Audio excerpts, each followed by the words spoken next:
Welcome in to a Wednesday morning edition of the early game. Bill Gunner, Patrick Perrette, Jen Jensen, as we start off college basketball season last night. That's right, college basketball season now upon us with a long night of college basketball. Some entertainment a little bit. South Carolina will get into that game as they took on USC Upstate and win 78-60 last night. Clemson knocking off Presbyterian College as well.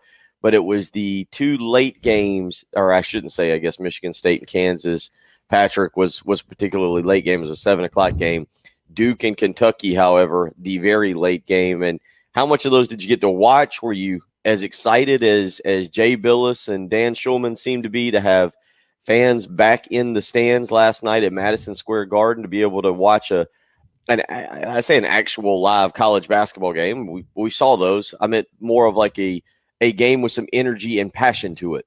Well, I mean, what do you mean we saw those? We didn't really see those, did we? Well, we've seen them in I'm not acting like it was the first time ever. Oh, yeah. It's just nice to have it back. I mean, it felt like it's been forever though. I mean, that was a totally different scene, and I really do enjoy the Champions Classic. I didn't get to see any of the Duke Kentucky game, which is unfortunate. I think that's always the second game. I wish they would play that one earlier. 9 o'clock's too late for me to be able to watch that. But no, I flipped back and forth between South Carolina and Kansas, the Kansas Michigan State game. I watched most of the women's game. Did not get to see any of Duke Kansas, which is a bummer because I don't really know anything about either of those teams.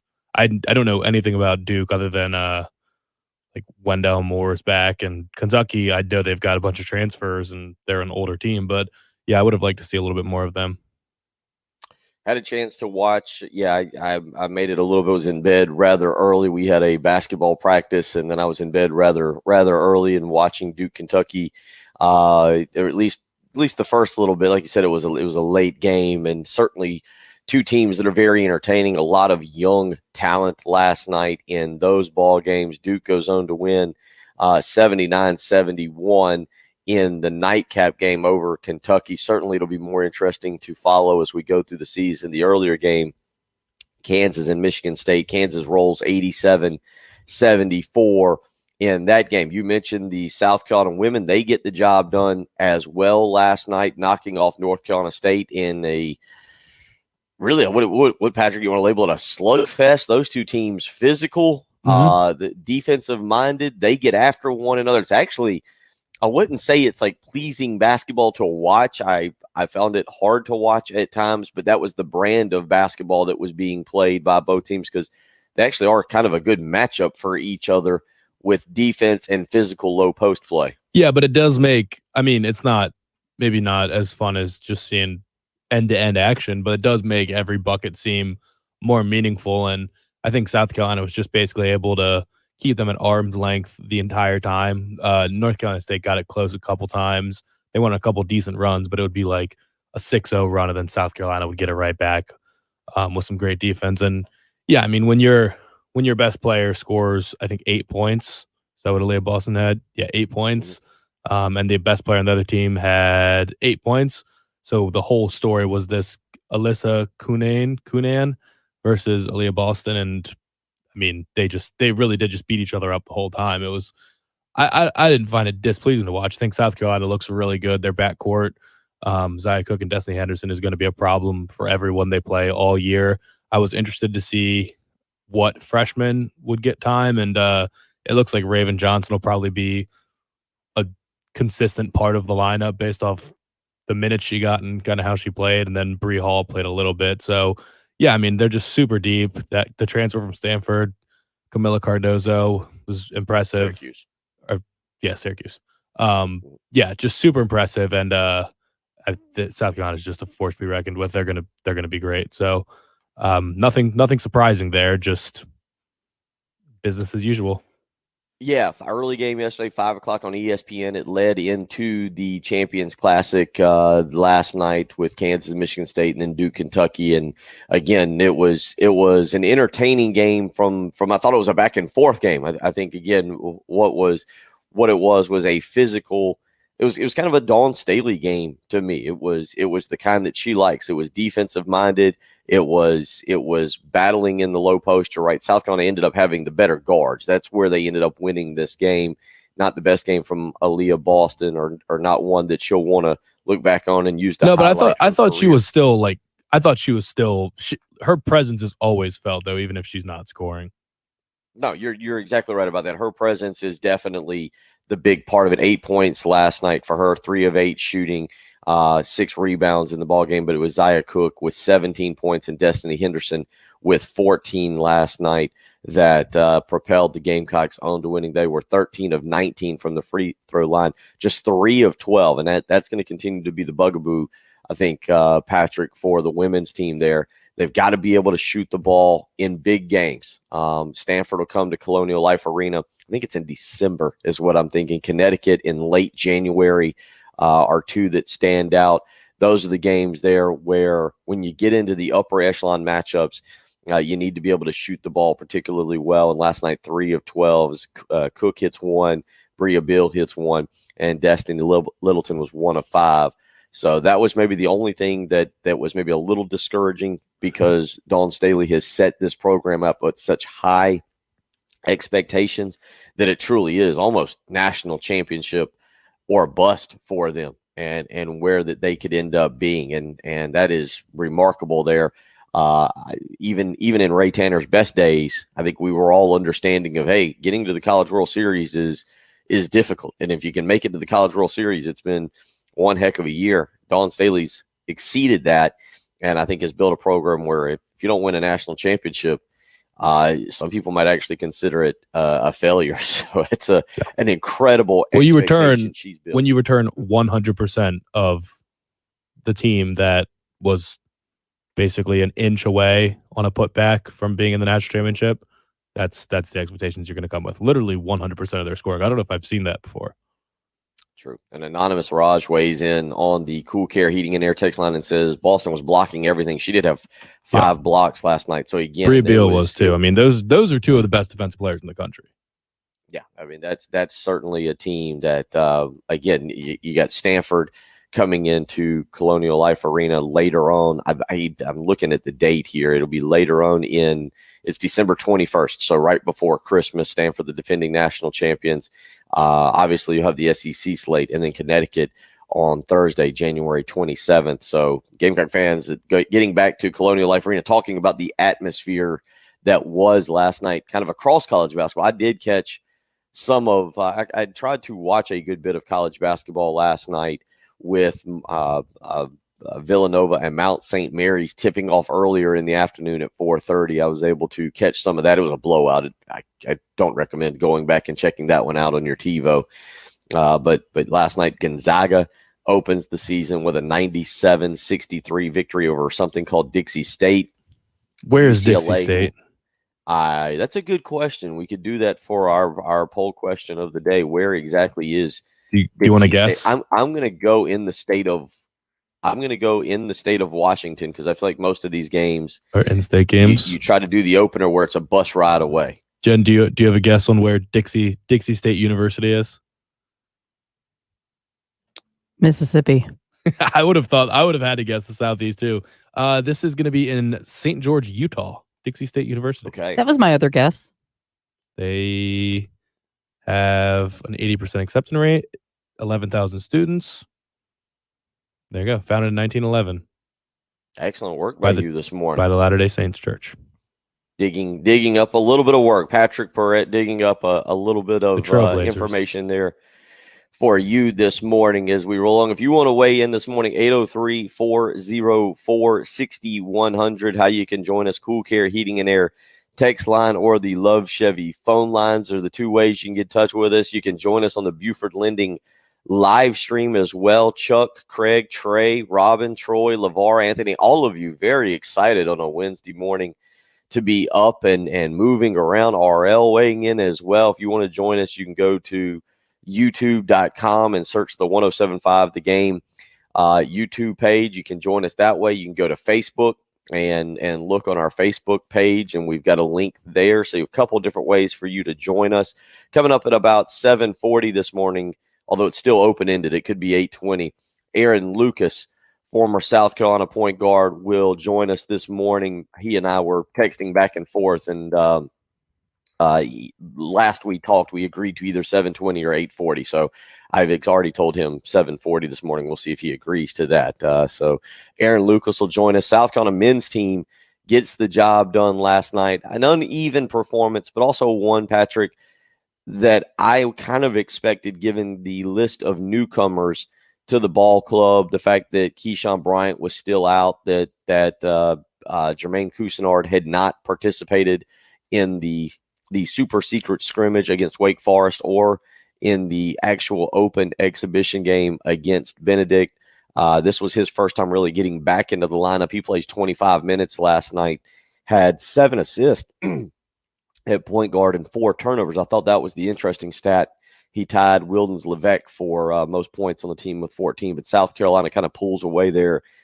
Again, uneven performance, 78-60. But again, Patrick, the thing that was kind of what I expected when there's that many newcomers and Frank Martin's having to gel them very quickly early in the season. Well, what about the shooting? Because by the way, who was calling that game? Do you remember? Do you know? No, I don't remember. They kept talking about Eric Stevenson, saying, yeah, he just needs to keep shooting.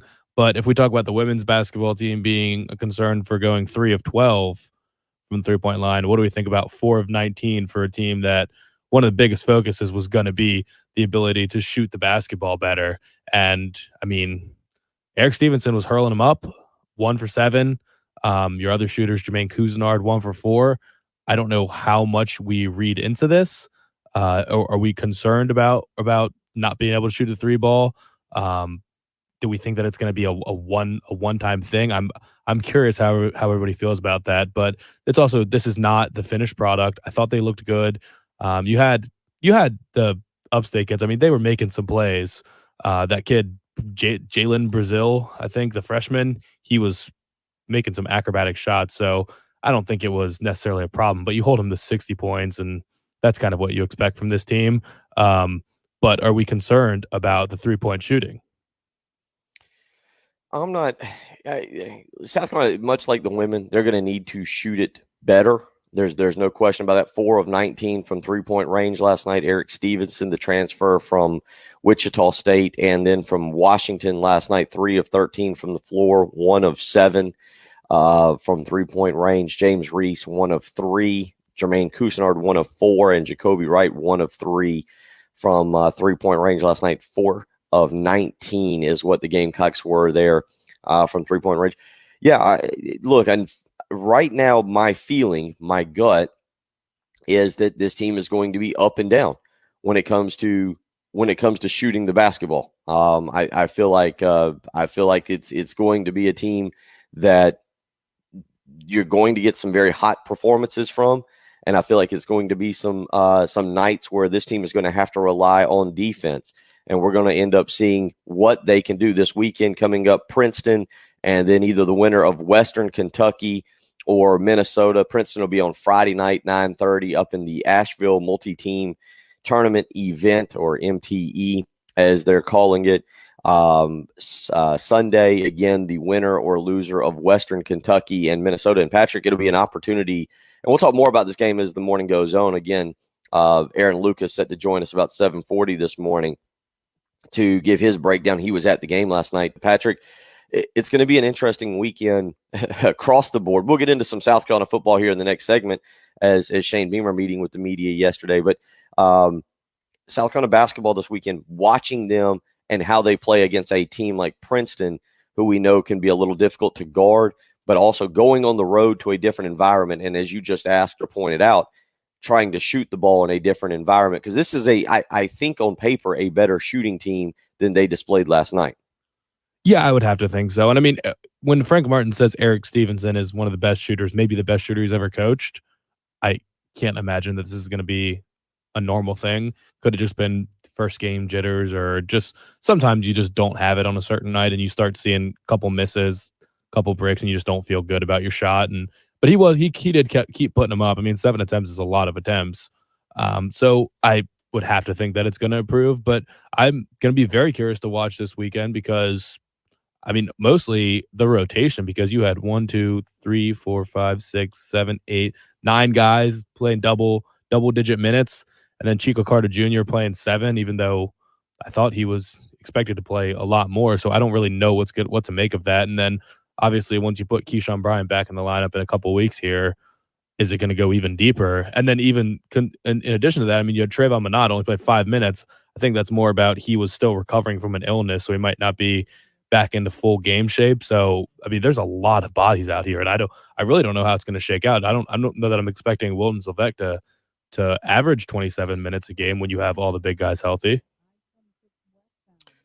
And Josh Gray, I thought Josh Gray flashed too. I thought he did some really, really impressive stuff. He's an impressive athlete. Josh Gray did look very good. He's a guy who I'll be interested to watch develop over the course of the season and over the course of his career. Big guys like that, if they can develop, can go to the league early, especially true 7-footers, whether you think they are ready or not, or whether the league thinks they're ready or not, they can tend to leave early. And we'll just have to wait and see how things kind of develop with him. But a 78-60 win last night, so a good start for both the men's and the women's basketball programs as they get off to 1-0 starts. The women go on the road to Raleigh and pick up a top 5 victory, something that we've come to expect under Dawn Staley and Frank Martin's team, off to a 1-0 start. And again, very interested to see them. We'll talk more about them this morning as we roll along. College basketball is up and running. College football, Patrick, new playoff rankings last night. Some debate about Michigan and Michigan State. Cincinnati gets up to number 5. We'll talk about that. Get into what Shane Beamer had to say yesterday as his team gets ready to travel to Columbia, Missouri for a chance at bowl eligibility. The player's not allowed to talk about it, Patrick, but I think you and I can get into a little bit of discussion, or they're not allowed to think about it, I believe. I guess they can talk about it amongst themselves. I mean, Perry confirmed yesterday that everybody's talking about it. We are. And yes, we're gonna definitely get into it a little bit. 803-404-6100, how you can give us a shout this morning. Richard weighing in on the Cool Care Heating and Air text line, just his personal take on Eric Stevenson. Said his problem is squaring himself up with the rim before the shot, which is why the shot is going a little left or right. He needs to start with a few mid-range shots and work himself out. James Reese has the best-looking shot on the team, squares himself up with the rim pretty much before every shot if you watch. Reese did look pretty good last night. And then Richard adds, just keep shooting. Isn't all the answer, all in technique of centering with that rim. It drops every time. So a couple people weighing in this morning. If you want to do so, again, 803-404-6100, the Cool Care Heating and Air text line, or the Love Chevy phone lines, how you can join us this morning. Again, Aaron Lucas will join us at about at about 7:40 to give his take on what he saw from the new look South Carolina basketball team last night. Again, what was it, Patrick? We decided 9 newcomers. Is that right? Yeah, 7. 9. I'm drawing a blank on how many. Three freshmen and 6 transfers. Thank you. So, new look basketball team, they get a 1-0 start. Again, Dawn Staley off to a 1-0 start. Duke 1-0 this morning. If you're a Blue Devil fan, you're happy. If you're a Kentucky Wildcat, we're gonna. I think it's a Kentucky Joe that I believe weighs in on the text line. We'll have to check in on him, make sure he's all right this morning. Although still could be a good season for John Calipari and the Wildcats. You're listening to the early game on 107.5 The Game. More of the early game coming up on 107.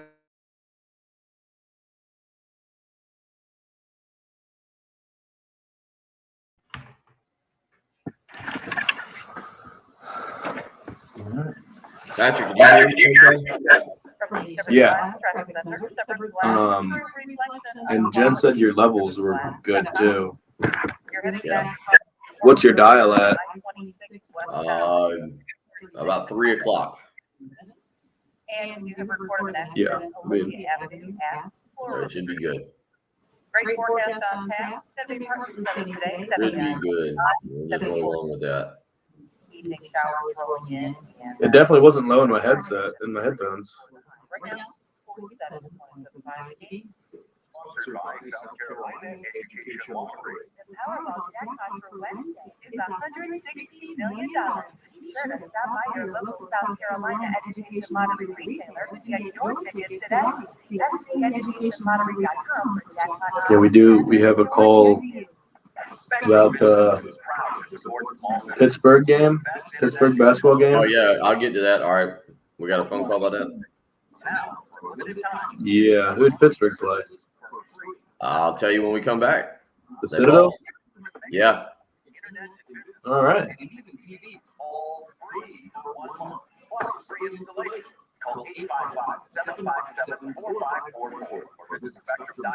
Yeah, because Navy beat UVA too. Oh, really? I didn't see that one last night. Yeah, Navy beat Virginia.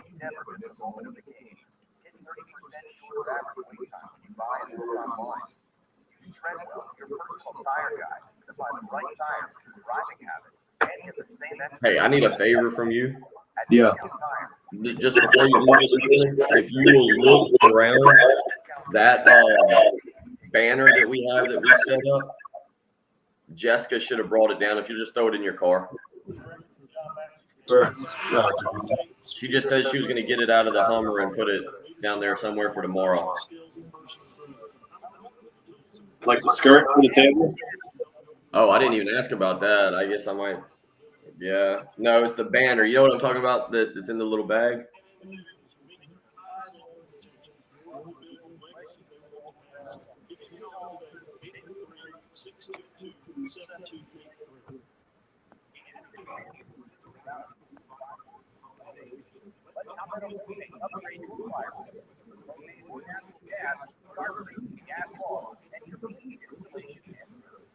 Yeah, I don't know. I just took a lap.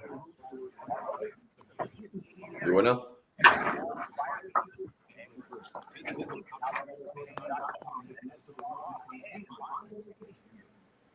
Citadel Yeah. counted them 78-63.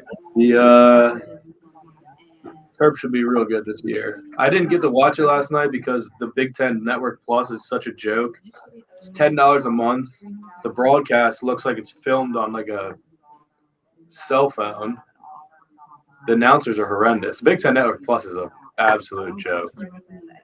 I've thought about buying it for lacrosse to be able to watch lacrosse, but I've never pulled the trigger. So, yeah, once we get into conference play, I'll be way more excited to watch. I need to look and see what the schedule is for tonight. See if there's. Call our office today at 771-9800 or go direct to lawfirm.com. That's ECTON lawfirm.com. Let's get your tax problem solved for good. Call today. Glad you did. All right, Bill, where's Co College? Co? Yeah, COE College. I'm going to go with. It sounds like something in the Northeast. I'd go with Pennsylvania. That's what I'd say because in General Hospital, there was a character, Lsu Co., and I think they're in Pennsylvania or New York.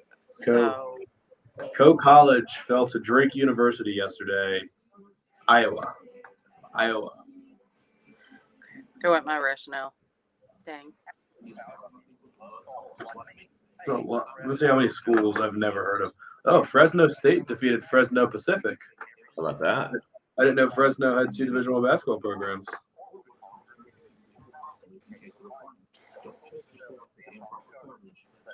Wow. Colorado was taken to overtime by Montana State.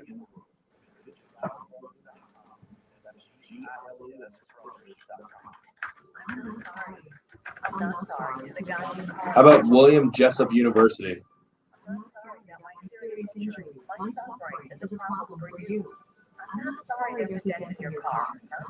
Missouri? California. Rockland, California. West Cliff, I'm assuming, is California. Harding? Broadcasting live from the Heritage Chevrolet Studio. This is 1075 The Game. Stop online today and see why Heritage Chevrolet makes you smile. And now, back to the early game. On 1075 The Game.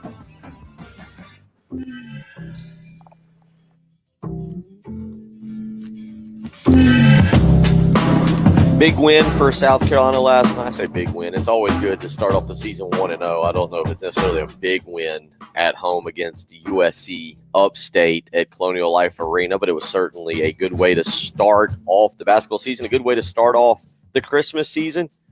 Wednesday, December 8th at Colonial Life Arena, the Trans-Siberian Orchestra is coming back to Columbia.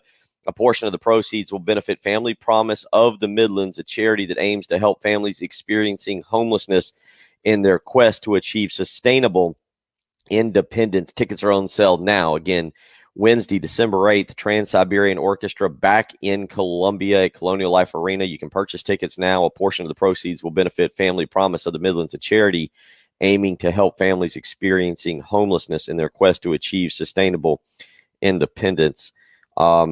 Jen, I think you and I discussed this maybe after the show, after Patrick had left yesterday. Yesterday morning on the drive down, I tried listening to Christmas music, and then on the ride back from the station to Lexington, I tried listening to Christmas music again. I'm not ready. It's not. No, I'm not yet. either. Patrick, you listened to the Trans-Siberian Orchestra like in October, I think. Yeah, I'm super ready. I'm ready for Christmas movies, Christmas music, everything. Well, I'll admit now, and you guys will probably look down on me, but like Hallmark Christmas movies, I'm well My mom into. loves them too. When do they start playing? Like in October. Yeah. Oh, really? It's already. They start a countdown to I guess Christmas, that's what they and then spend keeps 90% going. of their budget on is Christmas movies, right? I stopped my grandmother's yesterday to drop off some cat food, and she already had it was a Christmas movie, and I'm pretty sure it was a Hallmark or holiday or whatever you just referred to, Christmas movie. So yes, after Thanksgiving, the day of Thanksgiving, I think I can get on board with Christmas. I tried yesterday. A little Mariah Carey, a little The Grinch, a little bit of Beach Boys. What is it? Santa's Red Coupe. Red Mini. Run, Rudolph. Run, Rudolph. Yeah, I tried.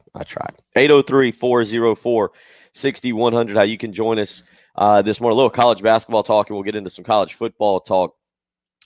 Jason is out on the Love Chevy phone lines. And Jason, I'm guessing you want to celebrate a big win. Clemson wins last night over Presbyterian. South Carolina beats USC upstate. But the story of the night came from a team down in Charleston, Citadel, 78-63 over Pittsburgh. The first win for Citadel since 1979 over an ACC team.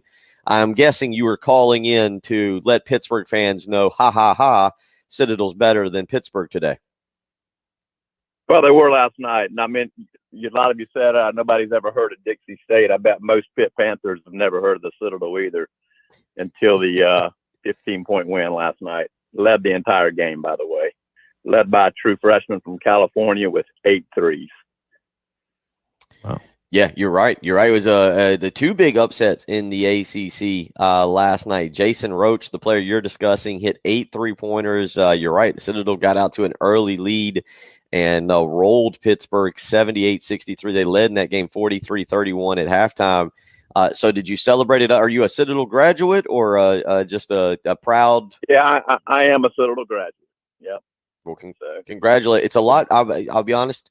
It's a lot more fun for me to talk about Citadel beating Pittsburgh in basketball than it has been a few times having to talk about Citadel beating South Carolina in football, Jason. So we can all celebrate with you this morning. Was that a 7 p.m. game as well?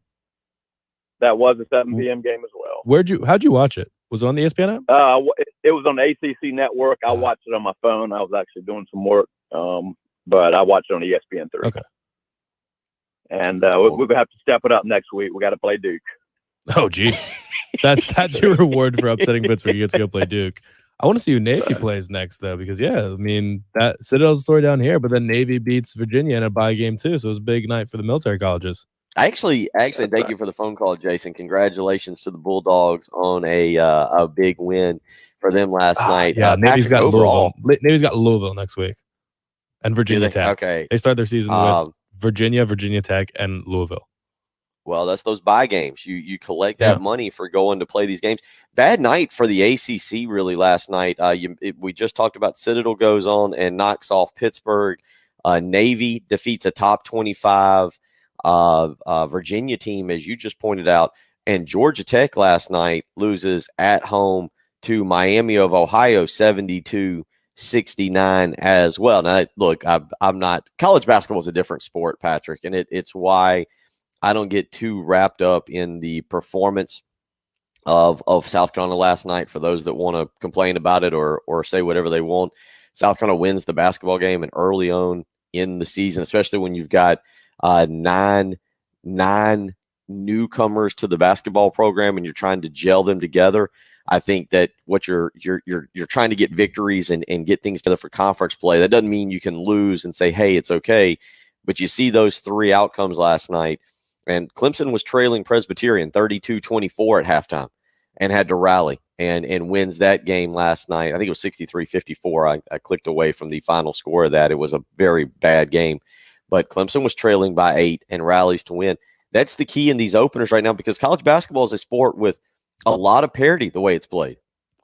Yeah, I mean, I think there's a lot of good players. There's only 5 guys on the court, so there's a lot more parity in the sense that Alabama can't have 100 players on their team that are all the best players in the country, and it's not as physical, so you don't have people that are just clearly physically imposing. Like even mediocre mid-majors have 7-footers and guys that can play. So, I mean, that's why March Madness is so great because it's just a different type of sport altogether. Any given day, anyone can beat you. I'm looking through the SEC scores. It looks like nobody got upset in the SEC. I think the only loss was Kentucky. I'm trying to figure out who didn't play yesterday. It looks like Vanderbilt, and then who from the West didn't play? Texas A&M. Looks like Vanderbilt and Texas A&M are the only ones that haven't yet played. Did you see the score of the LSU game? 84-40. Am I saying that? Is that correct? No, it was 39-101. Okay. I feel like at one point it was 84-40, which that would have been wrong because if they would have gotten a 39 taken away, then they would have had a point taken away. But foot on the line for a 3-pointer. Yeah. Yeah, got reviewed. Yeah. Got reviewed late. Maybe I'm thinking of Tennessee who won 90-62. Yeah, college basketball back last night and entertaining, at least in some aspects, as you kind of mentioned. Again, early season games. Most of the top 10 holds their own last night. The lone team in the top 10 to lose was Kentucky, and obviously they played number 9 Duke last night in one of the more entertaining games. North Carolina gets the Hubert Davis era off to a roaring start with an 83-67 victory over Loyola, Maryland. Patrick, I will say this for college basketball, and we'll move on to some college football.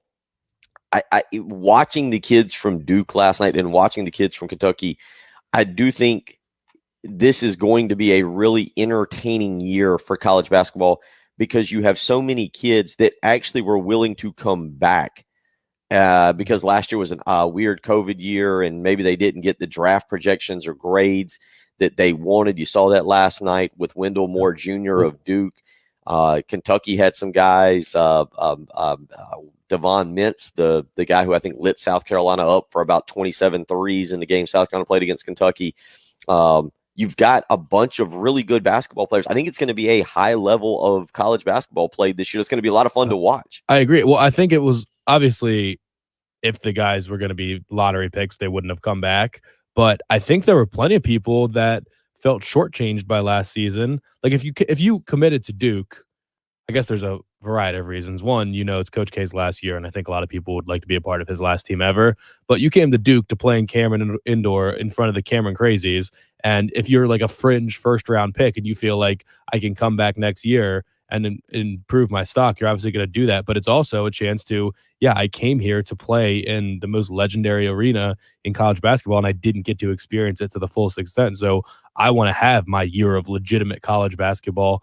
I want to be there in a full arena with the Crazies. I want to be there in March Madness, and I want to have a full March Madness experience. I don't want to be in a bubble. So I think there was plenty of players that just want to finish that experience. I've followed Maryland and South Carolina a lot. So I've heard several Maryland players saying, we just felt robbed last year not getting to play in front of the fans. And I could have probably gone pro, maybe would have been drafted in the second round, but I figure why not just run it back and get to actually experience college basketball? Because that does mean a lot to a lot of these kids. It's probably the greatest basketball experience most of them are ever going to have, because you're not getting that in European basketball, or if you never make it to the NBA, that this is the absolute peak.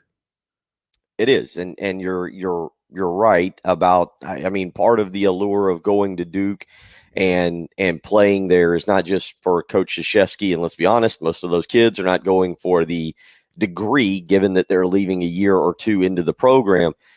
It's the environment, and it's playing in the ACC as well.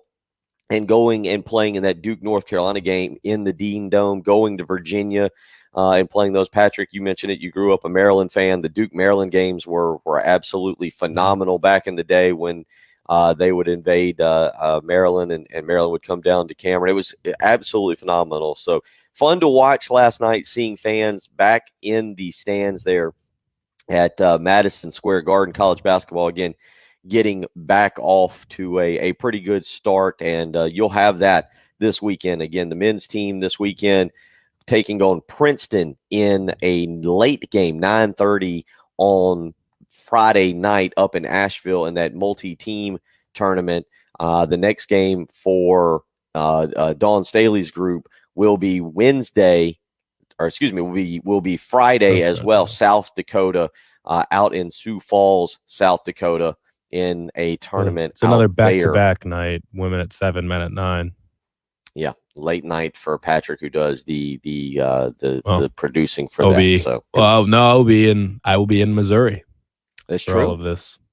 That's true. So gear yourself up. So a big weekend for Carolina sports. 803-404-6100 weighing in this morning. Jerry says Christmas music after Thanksgiving, Christmas movies year round. I can get on board with that. I can easily watch Christmas Vacation in June. If you're gonna watch a Christmas movie in the summertime, why can't you just listen to Christmas music in the car too? What precludes you from listening to the music? It's different. It just doesn't. You have to be in the Christmas spirit for the Christmas music, but the quality of the movies is so great that. Yeah, a little bit. I gotta be. I tried. I gave it an effort yesterday. I got in the car. wasn't really in the mood to listen to Post Malone or to Jason Aldean. I mean, realistically, there are too many good Christmas movies to only watch them in the month of December, unless you're watching 1 to 2 movies a night. Because the 25 Days of Christmas doesn't do it. There's not. They replay movies and they only play like 15 actual movies. I think it's not enough. You know what I ran into Monday? I had to make a trip over to my local 3 Dot store. What? Your Rumplemans? No. I think that's year round too. That bad memories. Eggnog? Eggnog? No, eggnog. Yeah, a little bit of spiked eggnog that they got already. Jen, have you that's ever a racket, though. Don't buy it at the year. liquor store. Buy the eggnog from the grocery store and spike it yourself. Really? It's also, I don't know, man. Last year I had because the only reason I bring that up is because I feel like once college football ends, and this year it's you got the 4th, the 11th, the 18th, and then obviously the 25th are your Saturdays in December. I feel like one of those days, the 4th or the 11th, or maybe even the 18th, it's an eggnog day. It's maybe a wrapping of the presents day, and it's Christmas movies. Should we have eggnog here? Because I'm gonna just lay one out to everybody. I've never tried eggnog. Whoa! We can bring in an eggnog. We can bring an eggnog to the studio. That would be fun, Bill. An eggnog day at the studio. It could be really fun. I think we have to. I think we. I mean, a Friday. You know, I don't know how many people are paying attention, but yeah, we can bring in regular eggnog. You've just never. What is that? Not a Midwestern thing? Is eggnog not a Midwestern thing? I think it is. It just never sounded good, and like my parents never had it at the house, so I never tried it. You know. I know, isn't that crazy? We should definitely do that. We have a holiday show where we're drinking eggnog during the show. We can make some cookies with Santa's face on them, or reindeer cookies. There you go. Yeah, and then people can do it at home too, and we'll invite listeners on the live stream during the breaks. We could drink eggnog and eat cookies together. Oh my gosh, we could have like a cookie baking, like we've done the 107.5 the bar. We could have 107.5 the kitchen during the show, and we can take Ubers home. Yeah. We all put our aprons on. No, I'm saying we all do this from the house. Like somebody else is gonna have to run the board for me, and people can send us gifts. Okay, well, that might be going a bit far. This has escalated quickly from just eggnog in the studio to baking of cookies and now sending gifts. So I like that. Look forward to that. It'll be the kitchen edition. Yeah, we won't do it during the show. Maybe we'll do it one evening during that'd be fun. During some kind of game where we have a Kiss the Santa edition of the live stream. We all put on our Kiss the Santa. Jen, you've never had an apron that says Kiss Santa or Kiss the Santa or whatever? It's just the cook. It's the same. It's the same concept. Yeah, It's again. I guess not. There's a couple aprons that we've had that should only be for the live stream after 8 p.m. You know. That works. Daniel weighs in with a good point. He says on the Buford Lending live stream, he says you have to drink eggnog from the cup with a moose antlers. Amen. For handles. I do need to get some of those this year. The moose antler antlers are a go-to. And then Andy with a great point on the Cool Care Heating and Air text line that is, I feel like this is the chicken and the egg or chicken or the egg question. Is there not Christmas music in a Christmas movie? There absolutely is. I guess there's some Christmas but movies it's not that the don't full have song. You know, you just get True, little sprinklings of it. True. It's a good point. 803-404-6100. Shane Beamer met with the media yesterday, and new college football playoff rankings were out. We'll see if any of that caught Patrick Perrett's attention as we roll along. You're listening to the early game on 107.5 The Game. This is South Carolina head women's basketball coach Dawn Staley, and you're listening to the home of the Gamecocks, WNKT FM, Eastover, Columbia, 107.5 The Game.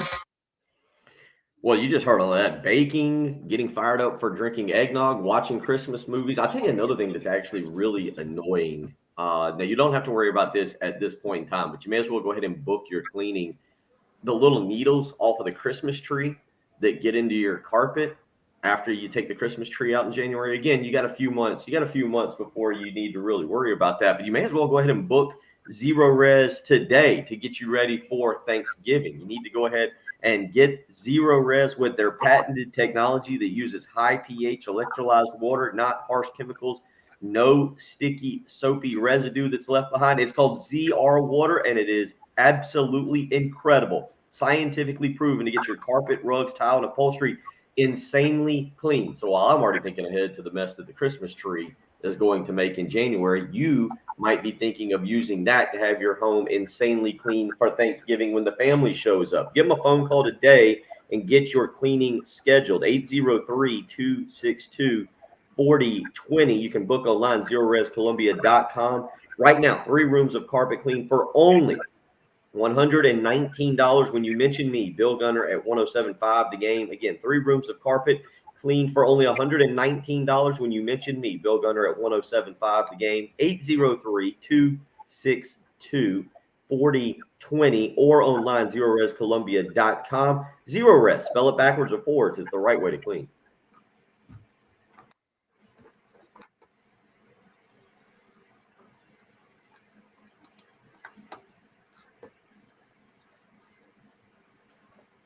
From Sugar Glass Traffic Center, Sugar Glass, reflection quality, sugarglass.com. I-26 westbound, exit 136, Harbor Steer Incident. I think we'll only move down just a little bit. Also an accident. True.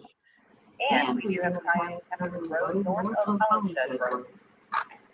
Forecast for today, partly cloudy, with a high 47 right now. Anthony's ready with his tequila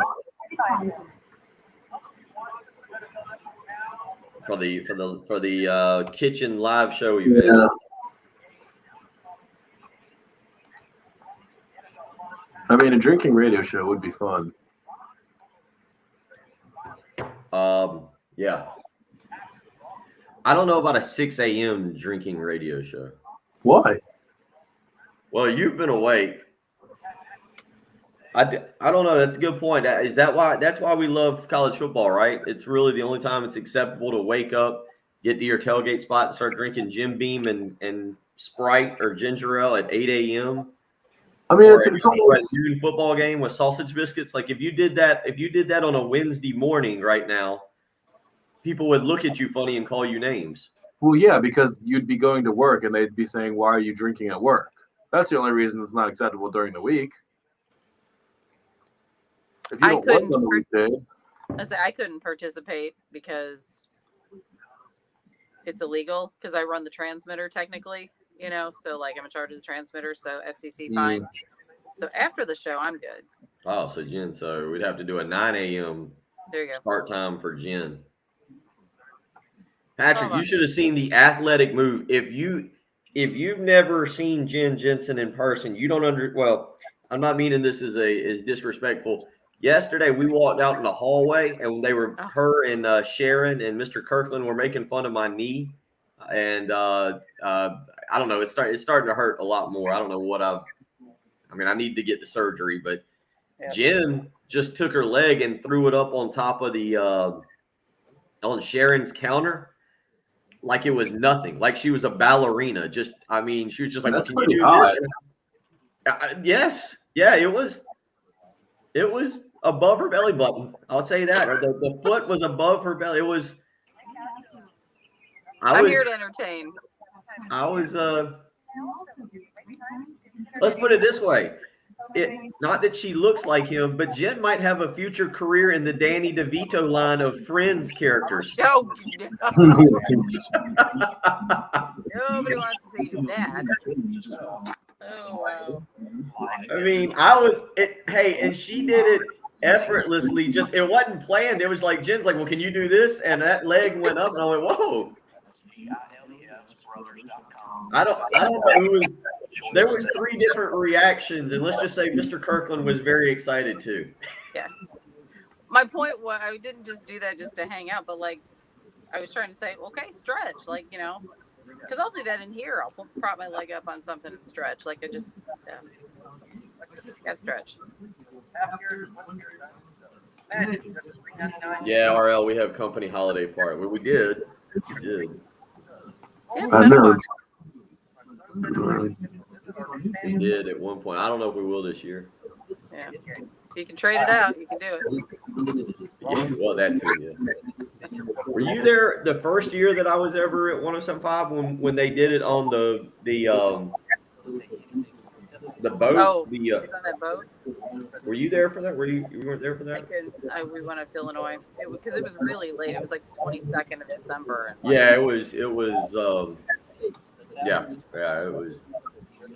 was entertaining. I can say that because I might be the only person that was on that boat that's still around. Because there wasn't a lot of people. There wasn't a lot of people that went on that boat.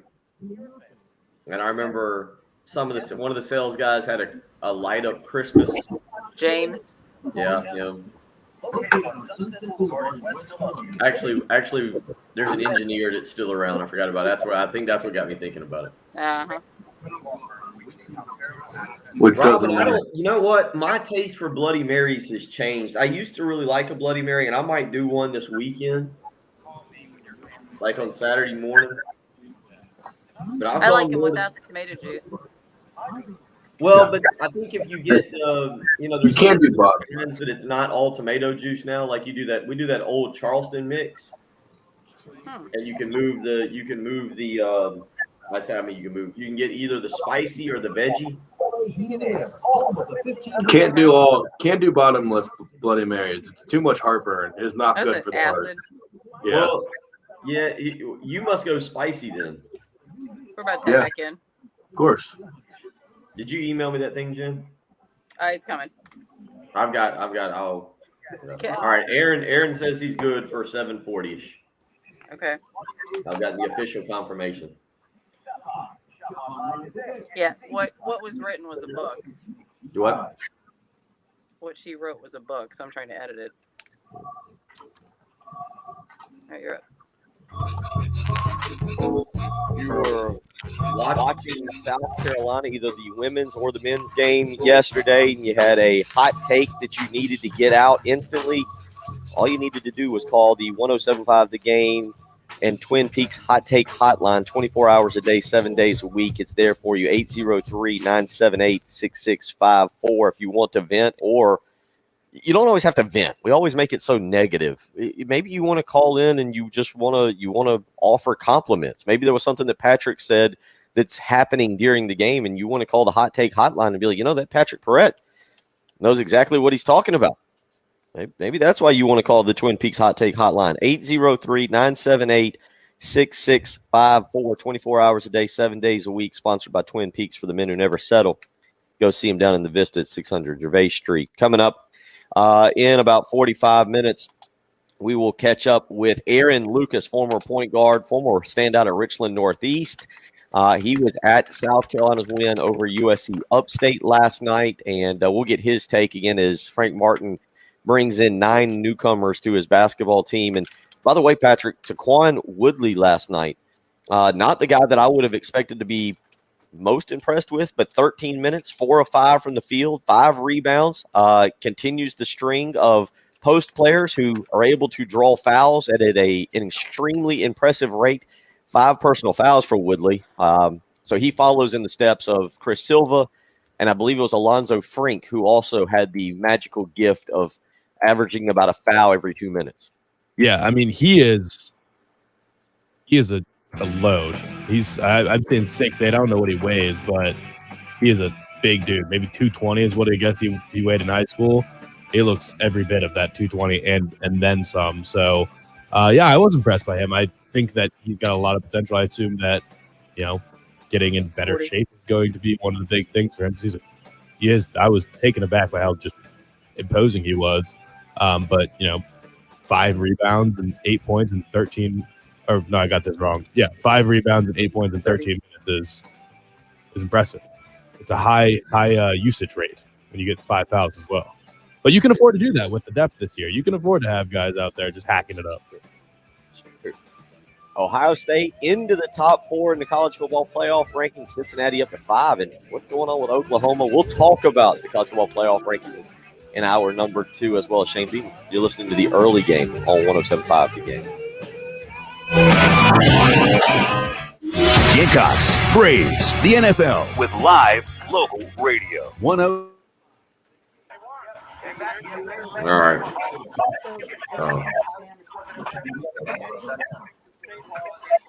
There we go. Yeah, Robin, I'm more of a, I don't know. Patrick, how many mimosas can you drink there in a sitting? You're not a mimosa person, are you? I'm a huge mimosa person. Oh, are you? But if you have your choice, if you go there and it's bottomless mimosas or Bloody Marys, which one are you going with? I have to go mimosas. I can't do bottomless Bloody Marys. They hurt too much. But the absolute perfect thing is to start out with a big Bloody Mary, maybe another Bloody Mary, and then go to mimosas. Because normally you get bottomless mimosas and or Bloody Marys. You can get both. Right. So I'll always start with the Bloodies and then just go mimosas all day long. I can drink mimosas forever. Are you a ornaments in your Bloody Mary person? Or are you the olives and the shrimp and the bacon? No, I cannot eat olives. Can't do it. I think we've had this discussion before on the olives. But Go ahead. My other favorite morning drink, Anthony would like this, is a Tequila Sunrise. Delicious. I've had one of those. What all is in that? It's just tequila, orange juice, and then what's the red stuff? Grenadine? Yeah, grenadine. I might add that. I might have to add that. That feels like a summertime drink. It's delightful. I got to admit, I need to hit the liquor store probably Friday. I need to pick up some Crown Apple to go with the cranberry juice. Saturday, I was looking at the schedule, and my son starts basketball. Austin starts basketball December 4th, and my daughter's in competitive cheer, and we also go into Travel Academy soccer in about mid-January, and it looks like the next 3 weekends. It actually looks like this aside from Christmas Day, which is a Saturday, and New Year's Day, which is a Saturday. This will be my last, I don't have to go anywhere or be anywhere Saturday until mid-May. Because we've got cheer. I'm not saying that's an all-day thing. Austin's first basketball game, December 4th, is at 6 p.m. But that's something we've got to do on that Saturday. Ansley's cheer is in Charlotte or Concord, all day, Saturdays and Sundays. Soccer tournaments. I've already given up on. I was trying to plan out the PGA Championship and the Masters and all that stuff, and that's all out the window now. I will be basically on the road for every weekend between. And the next 2 weekends are home football games. Auburn and Clemson.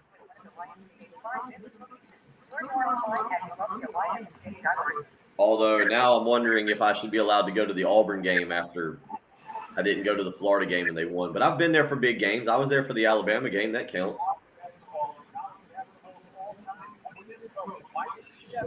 It's allowed. It's allowed. Thank you.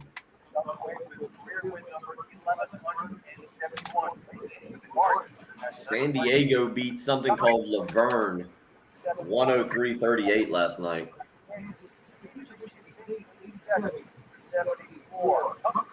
Speaking of San Diego, have you seen? It's the San Diego State punter, right? That's like the greatest punter in the history of college football. I hadn't seen that, but seems fair. I'm pretty sure it's San Diego State. Yeah, we're witnessing this. This is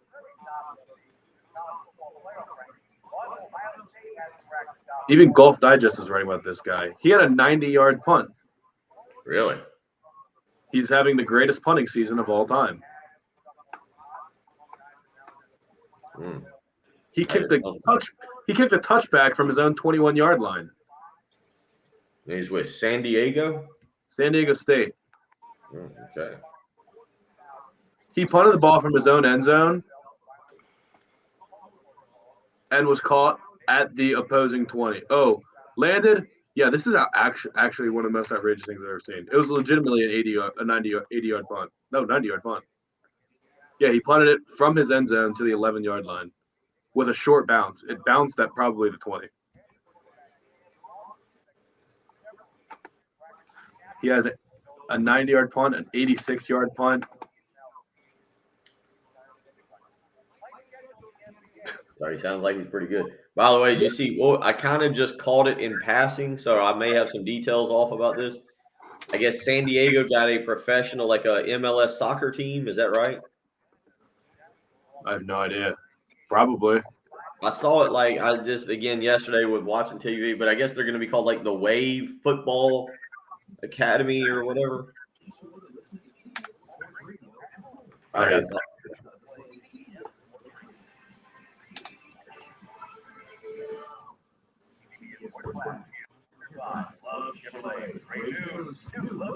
Maybe I'm just crazy. Maybe. Oh, it's a women's team, the new women's pro soccer team in San Diego. I still like the name. Oh, apparently we're back. Everybody needs to look up the San Diego State punter. He's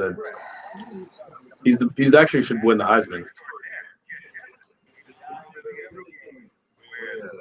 Always prepared properly. My Grand Slam was supposed to be with sausage. On 107.5, The Game.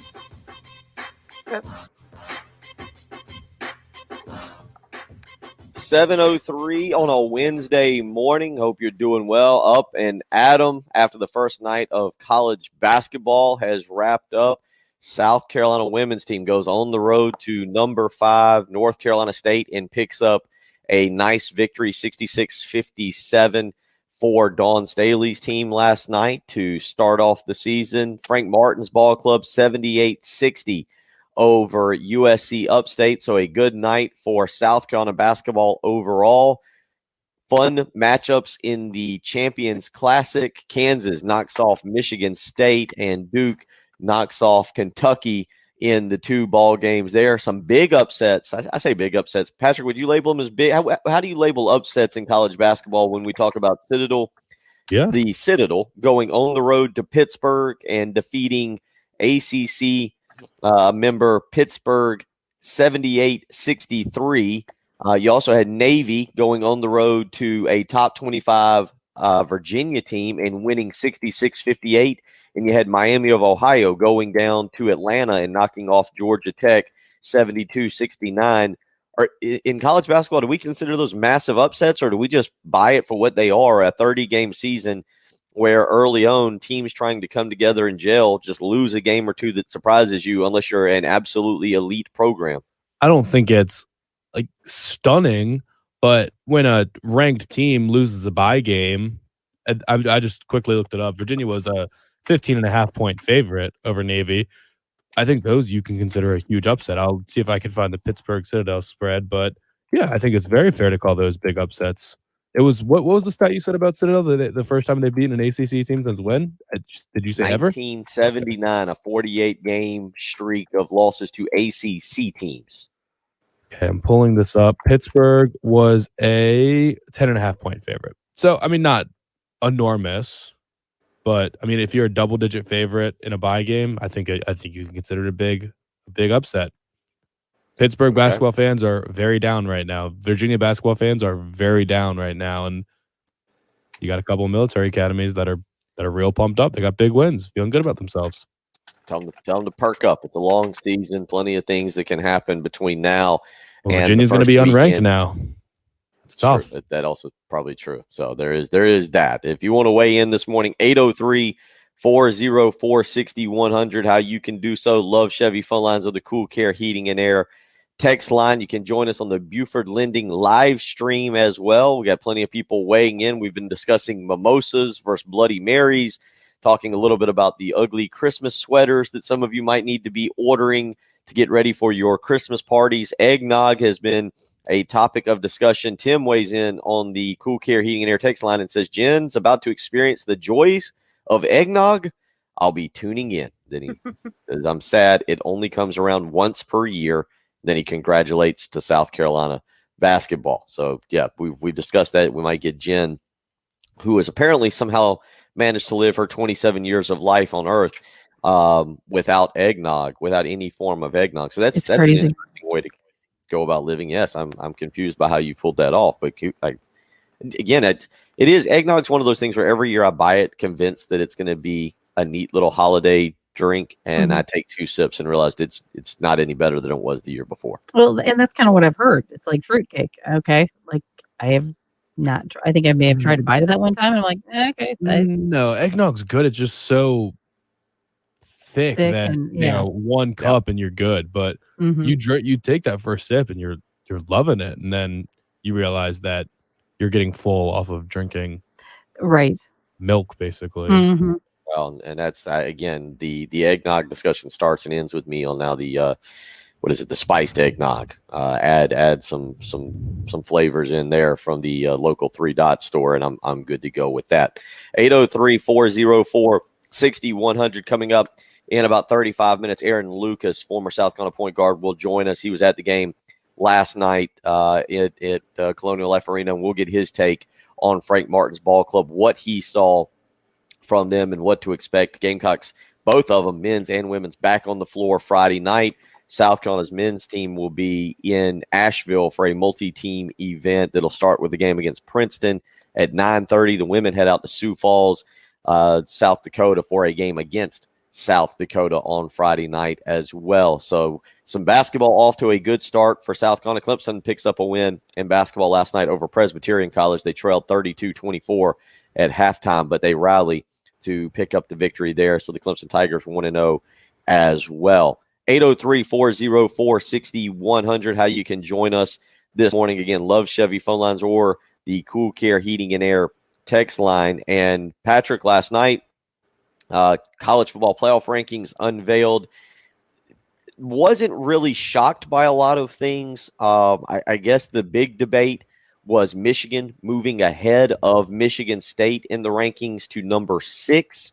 Ohio State is at 4. It does open the door, Patrick, for I believe Michigan. Now these 3 teams have to play. Michigan and Michigan State have already played each other. We know the winner was Michigan State, which is why there was controversy last night with Oregon still being ahead of Ohio State with that win over them, but Michigan now being ahead of Michigan State. There you go. Michigan and Ohio State have to play each other. Michigan State and Ohio State have to play each other. It will work its way out, but it is setting up where if the Wolverines can run the table, they could find their way into the college football playoff. Well, I appreciate the absolutely, yeah. I think if it could come down to if Michigan beats Ohio State in the game, then it'll likely be for a college football playoff. I think that they both will probably. I think they're. I actually don't disagree. Yep, you're right about that. I disagree with the ranking. I don't disagree with the idea that Michigan's still probably a better team than Michigan State, and I think they'd probably be favored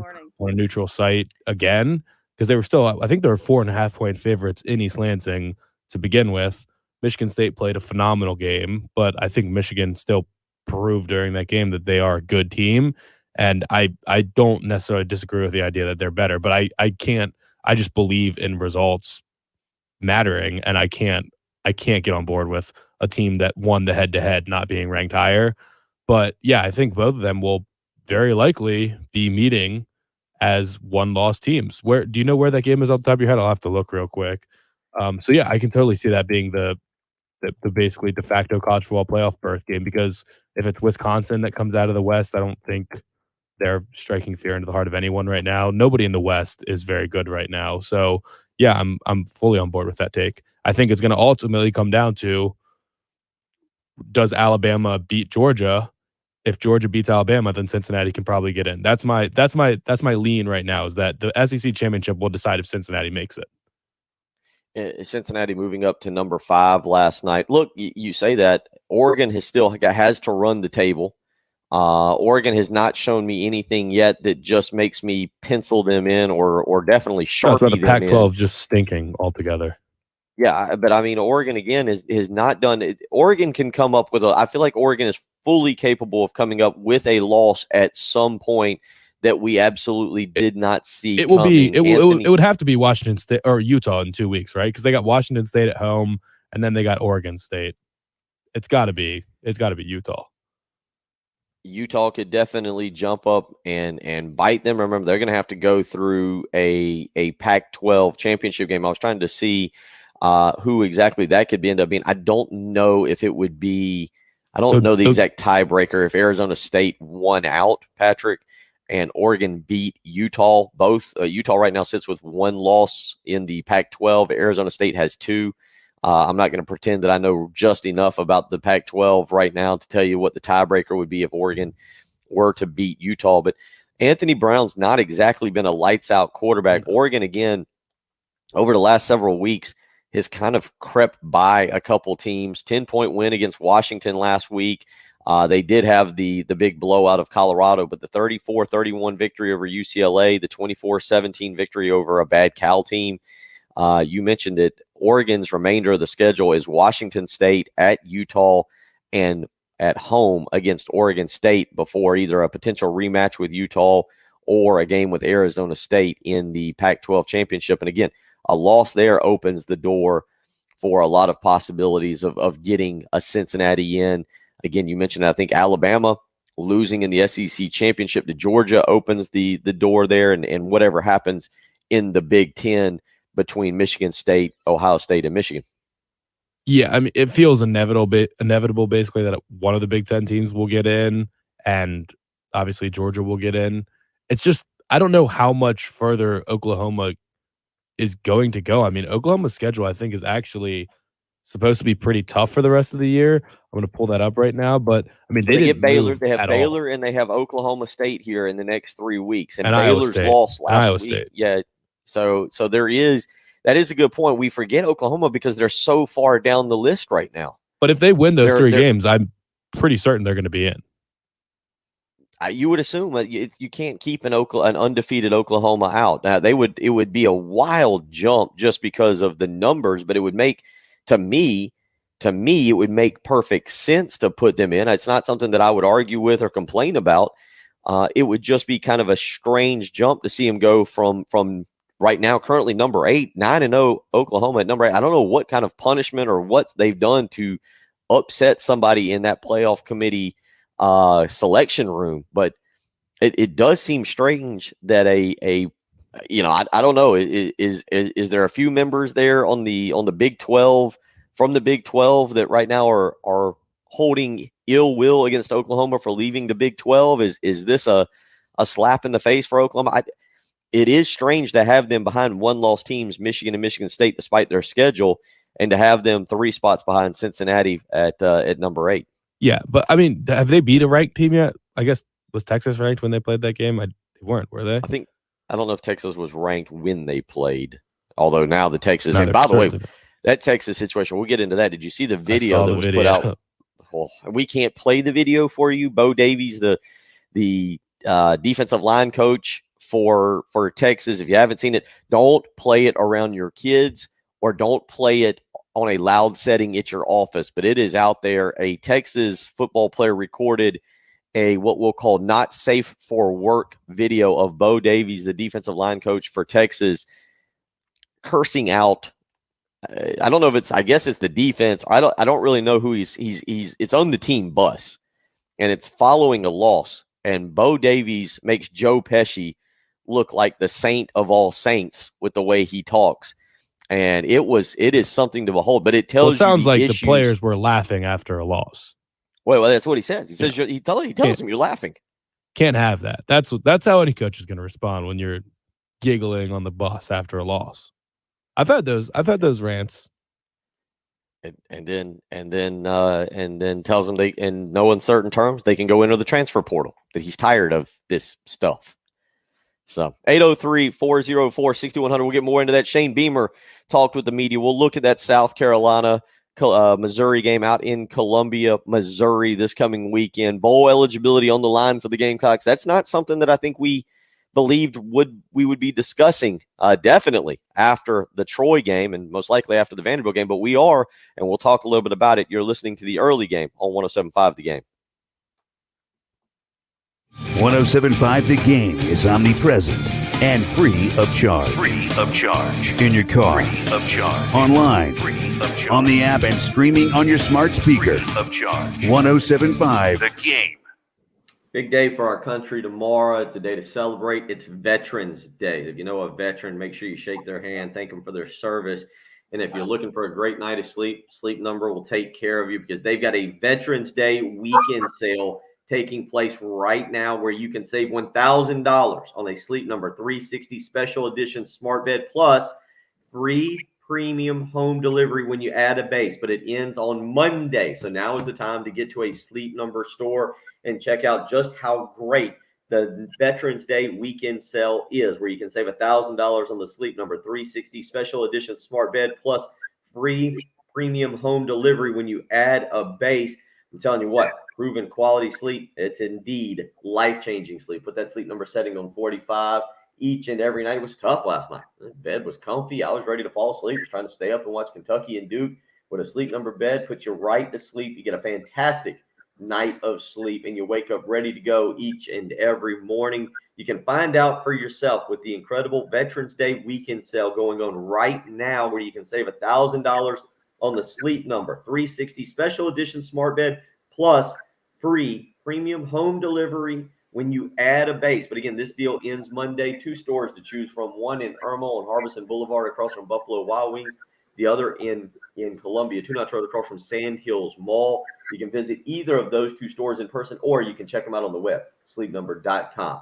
Again, the Veterans Day sale going on right now. It ends Monday. You don't want to miss it. Make the switch to Sleep Number today and find out what a great night of sleep is truly like.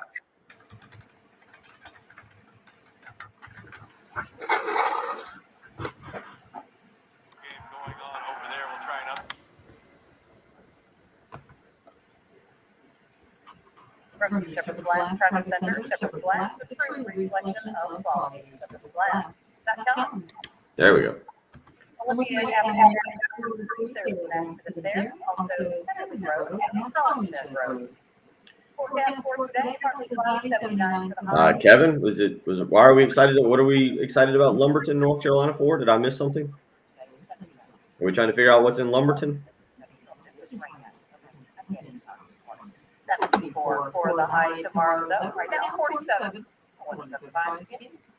Well, so you can't just say I have some thoughts on that, RL. We don't know what you have thoughts on, and you got to just tell us what your thoughts are. That's true. It's a good point. Yeah, you can't just. It's a good point. You can't just say I have thoughts and not add your thoughts. Yeah, we need the thoughts.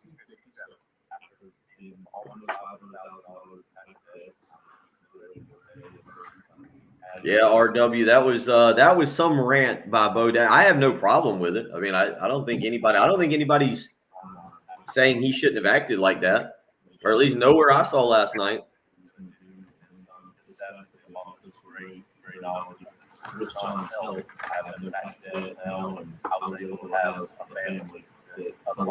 Hey, Bill, how do you spell Cincinnati?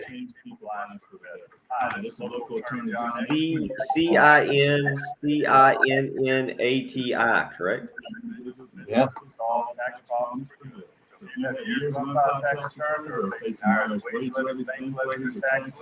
office today, 771-9800, or go direct to lawfirm.com. That's ECTON, Let's get your tax problem solved for good. Call today. We'll be glad you did. Football season is here. I missed it. What has Dalvin Cook done in the NFL? Was involved in a lawsuit. He's a victim in a lawsuit. No good.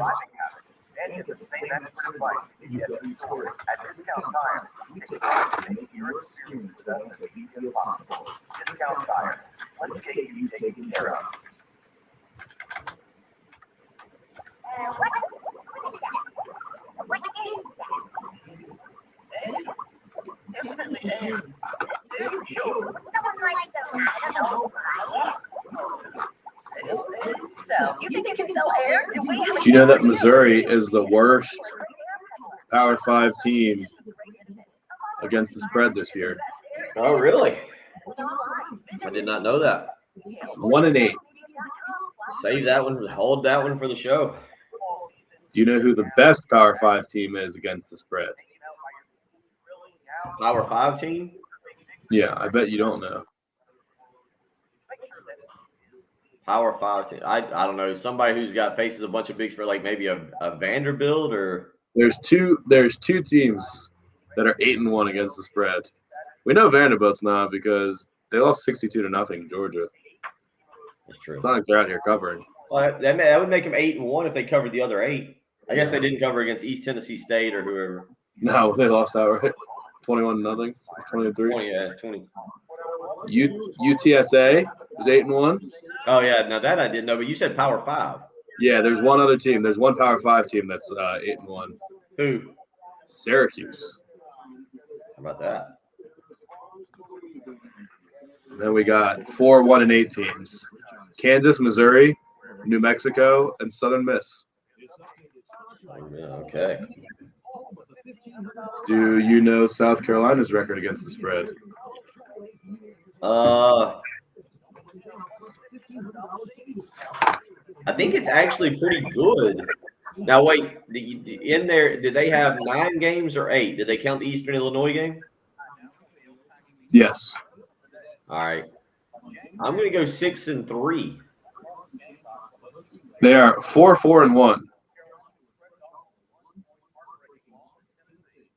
Didn't they cover the Georgia game? Yeah, I mean, this is according to teamrankings.com. I mean, let's go through it. They didn't cover Vanderbilt. They didn't cover Texas A&M, and they didn't cover Eastern Illinois cover, East Carolina cover, Georgia cover, Kentucky loss. Was Troy cover? Yeah, because they were 6.5. Tennessee no, A&M no, Vandy no. They definitely covered Florida. They must have said that. ECU was a push. I guess Kentucky did get down to 5.5, didn't it? Yeah, but they lost by 6. Well, that's what I'm saying. I forgot about. I had them covering. Yeah. I was thinking that Kentucky was 6.5, and they covered that one. Yeah. So they must have Kentucky as a loss, and then either ECU or Georgia as a push. We're heading back in. I guess I don't really know. It's very subjective. What you use, what number you use, is very subjective. You see, you got one call.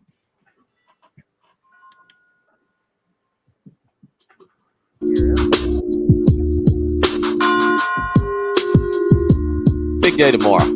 Patrick and I will be out at Charwood Golf Club. We love going out there. We love hanging around with Rock and Daniel Lucas. I got to admit, I thought I'd be a little bit healthier. The knee is, well, I've got a torn meniscus, and I have to have surgery at some point. And for some reason, I'm just putting it off as long as possible. But so I don't know if I'll play tomorrow. But Patrick and I will be out Tomorrow morning, bright and early at Charwood Golf Club. It is the 24th annual L.C. Lucas Memorial Tournament at Charwood Golf Club in honor of Mr. Lucas, who founded Charwood Country Club in 1978. The tournament is held each and every year on Veterans Day to honor our vets, as well as founder L.C. Lucas, who was a World War II Navy veteran. Mr. Lucas, after his death in 1998, the Lucas family has established Charwood Provide for those in need. Last year, the tournament raised over $10,000. You can still help by donating a gift, prize, or money. Call 803-755-2000 for more information. Again, tomorrow, the 24th annual L.C. Lucas Memorial Golf Tournament held at Charwood Golf Club in honor of Mr. L.C. Lucas, again, a World War II Navy veteran. Fantastic tournament, Patrick. We've been out there several times. We love going out and seeing Rock and Daniel, and tomorrow should be a lot of fun to be out there on Veterans Day. Certainly want to wish all our veterans or thank all our veterans for their service. I know Gamecock Larry joins us. Hopefully he's feeling well this morning, and want to let him know we're always thinking about him and appreciative of his service, as well as every other veteran out there. Whether we know you or we don't, we appreciate everything you've done, and we certainly look forward to being out tomorrow morning, bright and early. The only thing we hope is that Rock remembers we're coming, Patrick, and lets us in the clubhouse at 6 a.m. so we're not doing the first hour outside, huddled together very closely. Yeah. What's the weather like tomorrow morning? It's going to be cold. I'm going to go ahead and just tell you it's cold. Right now, we're in that portion of the year where the mornings are in the 40s and the afternoons are in the 70s. We go through that twice a year, usually sometime in November and sometime in March. And it'd be like 50. It's not that cold. It's pretty cold. I'd definitely like to be inside. I'd like to be inside, I think. Yeah. 803-404-6100. Again, great event. You can still donate money toward the L.C. Lucas Foundation there. Again, the Lucas family establishing Charwood Provide for those in need. Last year, the tournament raising over $10,000. You can call right now, 803-755-2000. Donate a gift, prize, or money toward the awesome event that is the L.C. Lucas Memorial Tournament tomorrow at Charwood Golf Club that we'll be at. 803-404-6100. Let's get out to the Love Chevy phone lines. Young Sean, who was at the basketball game last night, wants to weigh in with his opinion on how things went. Looks like he also got to meet a special guest. Sean, how you doing? How you doing this morning? Who'd you meet last night? Perry White, Parker White. You know what? He'd probably go by Perry White. He's insulted. He's not on the Groza Award list. Maybe that was the problem, is that the Lou Groza Award Committee thought he was Perry White, not Parker White. Well, that's pretty cool. So you got to meet Parker White, the kicker for South Carolina. Did you give him any tips on field goal kicking when you met him last night? No, he got it down pat. He's got it down pat. What'd you think of the basketball game? You were able to get some tickets when Frank Martin was in studio a few weeks ago. You and your father got to go last night and have a good time. What'd you think about the basketball game last night? It was really good. I ate a lot of things, and we got to see two flipped numbers whenever the Gamecocks were winning, and they put out a sign where if this person misses two shots, everyone gets a free chicken sandwich. So we got 5 chicken sandwiches because we had 4 tickets and he got one on his app. So what you're telling me is you got to meet Parker White, you got to see a Gamecock basketball victory, you got to eat Dad let you eat a whole bunch of food, and you got a whole bunch of free chicken sandwiches. That couldn't be, there could not be a better night. Is that what you're telling me? Yeah. That's awesome, buddy. Well, I'm glad you had it. I bet it was. Well, go tell all the kids at school this morning about how great your night was. Make sure you show them that picture of you and Parker White. And I'm glad you got to have a great experience with your dad last night. Thank you for giving us a call this morning. That's our guy, young Sean Mosley, joining us this morning. Patrick, I mean, that's the key. When you're that age and you go to a game, it's all about the amount of food you eat, right? Or when you're a student and getting free food out of it because you don't have any money either. That was always the best part. The best ballpark food. And Jen, I don't know if you ever got to experience this Cubs game, I'm guessing. The best ballpark food was like chocolate chip ice cream out of the little batter's helmet. Did you ever? Do you guys? Do you guys know what I'm talking about? They've had like snow cones and things in that. Mm-hmm. Yeah, that you get the little batter's helmet. I mean, that was the best. As a kid growing up, the ice cream was great. Now at 39, I'm not as big an ice cream fan. But the ice cream out of the batter's helmet that became a souvenir that you would bring back, and at that age, I would use for like cereal and stuff. That was the best ballpark food 25, 30 years ago, right? Now it's totally different.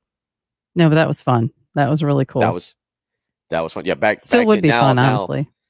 Now you've got the Seattle Mariners serving, I believe, deep fried crickets or something like that. Everything's evolved and changed a little bit. Just leave it to the dogs and peanuts and like ice cream or a couple beers. Life's good. That's right. 803-404-6100 coming up in about 10 minutes. We will catch up with Aaron Lucas. We'll get his take on the game as well. I don't know if his take will be the same as little Sean. I don't know if he was quite as worried about the food and the free chicken sandwiches, but I'm glad Sean had a blast last night. Got to meet Parker White and get a whole bunch of food and a whole bunch of chicken sandwiches. That's the sound of what it was like when we were all kids and we thoroughly just enjoyed going to a sports game with our parents. So glad we got to hear from him this morning. You're listening to the early game on 107.5 The Game. Early game come. Yeah, as I was saying, I'm a little under the weather this morning. I'm trying to survive and get through another hour and a half of the show, all because of the great weather right now. 40 degrees in the morning. I think yesterday it got up to 82 in the afternoon. Shoot, got a heated pool, probably good enough. You could have jumped in the pool, relaxed, watched a little college basketball last night, enjoyed a lovely Tuesday evening. Maybe that pool still is usable, maybe not for jumping in. Maybe it's usable now for using it as a backyard setting for enjoying an evening. Maybe you've got a fire pit. Maybe you're planning on having Thanksgiving out in your backyard with your pool. The problem is if you're not maintaining it, well, it can turn green and murky and ugly and nasty on you in a heartbeat. Why would you allow that to happen? You spent so much money on the pool. Why would you not continue to maintain it? Call Tracy Corley and Corley Pool Solutions, 803-445-8109. Flat rate pricing, including all the chemicals. A lot of people out there, you tend to think, hey, I'll let the pool go here in the winter months and just start maintaining again when the spring comes around. It's actually more affordable to continue to maintain it. The amount of chemicals, the things that need to be done if you don't maintain through the winter can really offset the balance when you get to March. Don't allow that to happen. Let the professionals handle it during the off season when you might just be sitting out back enjoying a beverage on an evening and looking at the ambiance and the setting that you've created with your personal home pool. Allow Tracy Corley and his team to take care of you. 803-445-8109. Nobody wants to sit out back and look at a green, murky pool. You want to enjoy your backyard. Let Corley Pool Solutions continue to maintain that pool even during the off season so that it's ready to use, whether you're sitting out back with your fire pit or you get a little nutty and you want to jump in one night. 803-445-8109. It's Corley Pool Solutions. From the Shepherd's Glass Traffic Center, Shepherd's Glass, the true reflection of quality. ShepherdsGlass.com. County Road is North Hollingshed Road, still working naturally or accident, as well as Avenue at Florida Street. All right. I mean, we're gonna, if we want him for at least 10 minutes, we need to be super quick here. Yeah, we will. We're good. We're good. Because I don't think we're gonna come back in until like 37.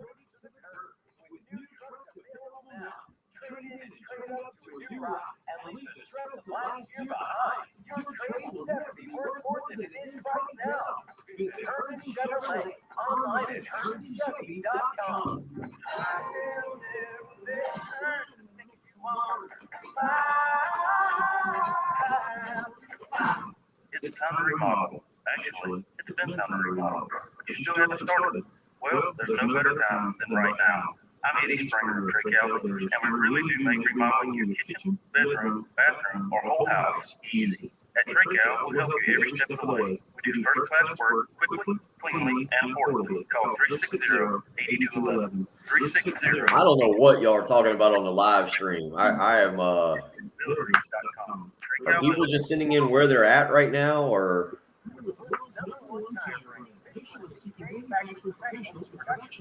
Kelly's telling us Rock Hill.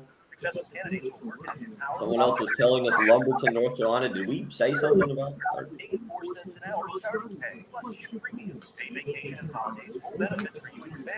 Not sure what we did. Apply for manufacturer professional and maintenance technician positions at readysc.org/special. Choose Flex US 5 US. This month, I'm thankful for Zero Res. It's the only company I trust to give my home the most effective clean right now. Get 3 rooms of carpet clean for $119 when you mention me. Bill Gunn at 1075 The Game online at zerorescolumbia.com. Life matters. If you were pulled over for doing 46 and a 30 mile an hour zone, how much of a fine do you expect to pay? $75? $150? How about $103,000? Many businessmen must find that amount because in Finland, traffic fines are linked to income. And this gentleman was a multi-millionaire. Lawmakers amended his fine to a mere $5,245. That's still about $318 for each mile over the speed limit. I'd need some heavy-duty help to pay off that fine. Our failures in life also come with a price. The Bible says that all of us come short of perfection, and we need help paying what we owe. The good news is that Jesus Christ has stepped up to pay the fine for everyone who puts their trust in Him. Join us in Christian Life to learn more about the God who forgives. This is Pastor Stephen Kenny. Remember, life matters, and so do you. Come to clcolumbia.com for in-person and live streaming service times. I'm Serena Williams. Watch live. I'm on demand. Ah, wherever you're listening from, thank you. Where did the sushi come from? I don't know. Introducing Direct TV Stream, the best of live TV on demand with no annual contract. Get your TV together at directtv.com. Require private internet compatible device not yet verified by package implications. What has fluffy brioche? Oh, we're breaking with Aaron. Is that playing, Bill? I will call him in just a minute. Is he going to stay with us through a break? All right, is that what that text meant? Yeah. Well, yeah, because it's going to be 7:40 by the time we get back. Okay, yeah, that's fine. Right. So I'll call him now. We're coming back in, but at least it'll be a quick break and then. Okay. So.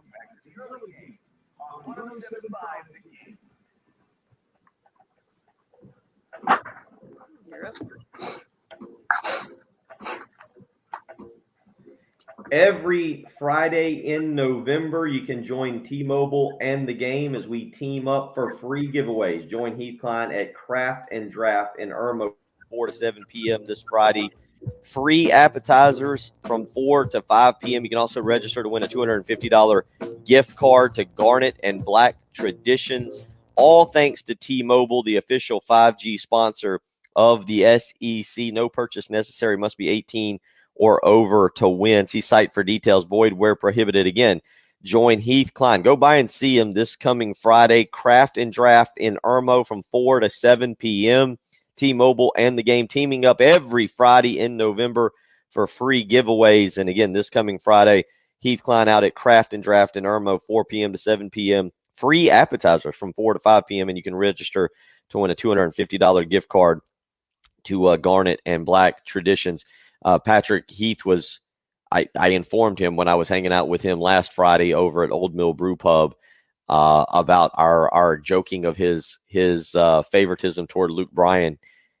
He really never understood exactly where that had come from and why people asked him about Luke Bryan. I now feel bad for having informed him that it was from the morning show. Yeah, well, also just him singing along to it at the pregame shows and Does help. Clearly, You were there it. for that. Yeah, you did. He is a Luke Bryan fan. Don't let him fool you. 803-404-6100. That's how you can join us this morning. Cool Care Heating and Air text line or the Love Chevy phone lines. Last night, South Carolina 78-60 victory over USC Upstate. The Gamecocks off to a 1-0 start. 9 newcomers. Keyshawn Bryant did not play last night. Trayvon Minott was limited as well in action. He is a guy that I expect to see more from as the season goes along. Just 5 minutes last night. Joining us now on the Love Chevrolet phone lines to talk a little bit about what he saw last night, former Gamecock point guard, former Richland Northeast standout, Aaron Lucas. And Aaron, good to have you back. We've spoke with you before. Know you're a busy guy. Appreciate you taking time out this morning to join us and talk about what you saw last night. No problem. Good morning. It has been a while, but, I'm always excited to talk about Gamecock basketball and just basketball in general this time of year. Well, we gave your alma mater, your high school alma mater. We gave JoJo English some airtime last week. The Lower Richland Diamonds, your hated rival, right? It was RNE and LR growing up. That was the team that you wanted to beat the most in high school, right? It was LR. It was definitely LR because obviously they were coached by a Hall of Fame coach, Carl Williams, rest in peace. And they had tremendous talent and always had talent coming out of Lower Richland. I'm proud to actually be coaching down in Lower Richland at the moment. So Joe and I have a great relationship, but they were definitely the team back in the late '90s who we had to beat. That was our measuring stick. And of course, you were coached by the very great Gary Fulmer as well there at RNE. Let's talk a little bit about what you saw last night. This is a brand new team. You've kind of dealt with stuff like this before, where you see so many newcomers. And let's start with this: when you get freshmen, you get transfers.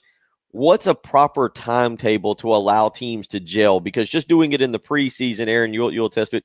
It's difficult. So when you watch this, what's your mindset for watching this team kind of try to gel together?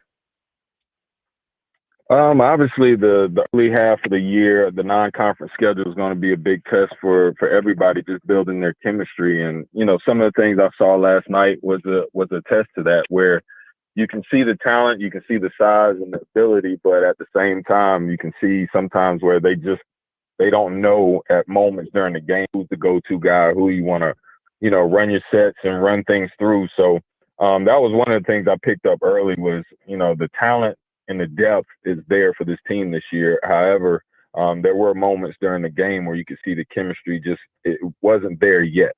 Like, they communicate well, but it just wasn't there at the moment. Aaron, is there such thing as too deep? Because I was thinking about the opportunities to gel. And if you're playing 10 or 11 guys, we talk about how great it is to be able to throw different guys out there. If there's just so many different combinations of guys playing together, can that be a problem? Is there such thing as being too deep?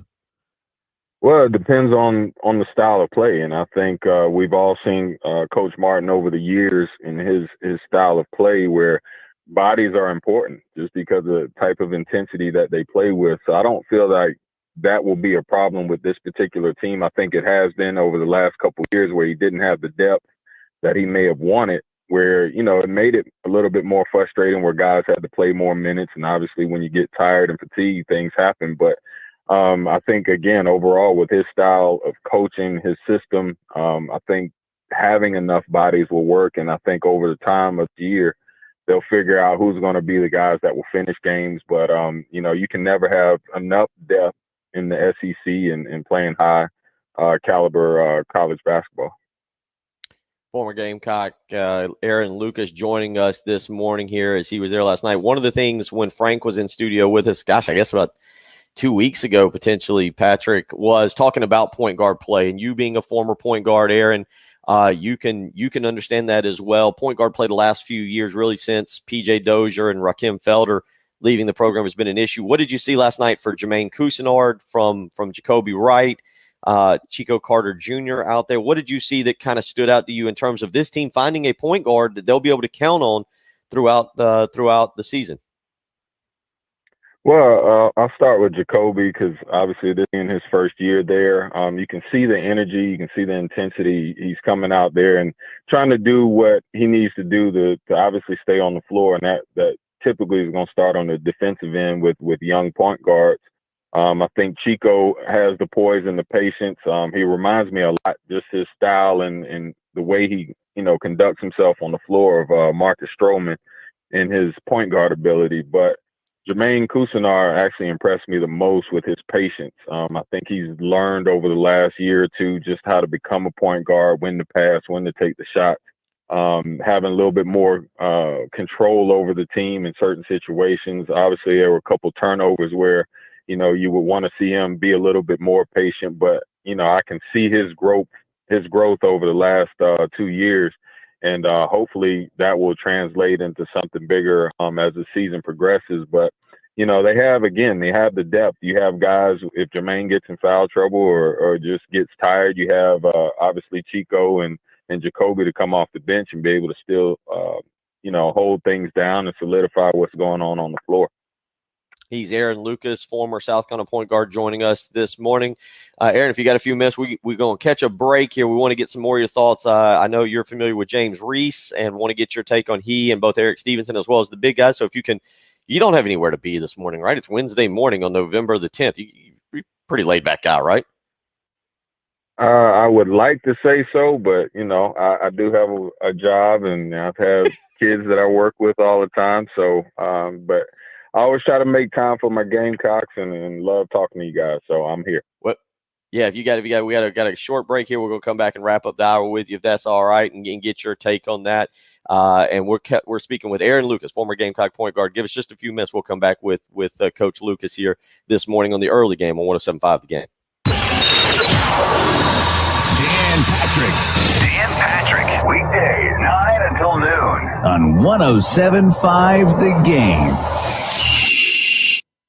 Cold in the mornings, hot in the evenings. That means the air conditioning and heating unit better be working great when you wake up and when you go to bed. If not, now's the time to call AAA Heating and Air. 803-677-1500 is how you can get in touch with Roy and Dana Finley, a family-run company that wants to make sure they treat you like one of their family members. Right now, $59 to get them out to inspect your heating and air unit. Just $59. Give them a phone call this morning, 803-677-1500. Don't allow that heating and air unit to maybe work during the winter months. Find out for sure. Be certain that everything's running fine. And if it's not, Roy and Dana, AAA Heating and Air, they're going to take care of you. $1,500 rebate to buy back your old unit. For those who qualify, 0% financing, no money down on a brand new unit. And the best part, 15-year parts and labor warranty to make sure that unit that they've worked with you for you to purchase continues to work and take care of you and your family. 803-677-1500. Call AAA Heating and Air. Tell them Bill Gunner sent you. From the Shepherd's Glass Traffic Center, Shepherd's Glass, the true reflection of quality. ShepherdsGlass.com. Ketterly Road, just north of Hollingshed Road, still working that earlier accident, as well as Olympia Avenue at Florida Street. Partly cloudy today, 79 for the high. Right now it's overcast, and it is 49 at 107.5 The Game. Sponsored by Lowe's. During Lowe's Provember event, new members of their Pro Loyalty program get a welcome kit via mail, and every member gets a chance to win amazing prizes. Provember, now through November 24th. Lowe's, the new home for pros. I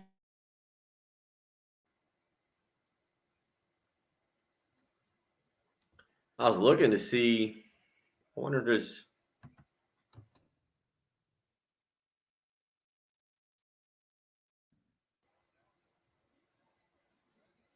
there was a way to put video on the live stream.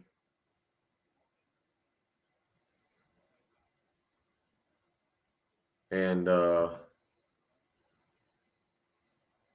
videos. Here we go. Let's see. Let's see if we can. Well, let's go. There's a StreamYards thing. do away with that. Let's skip that.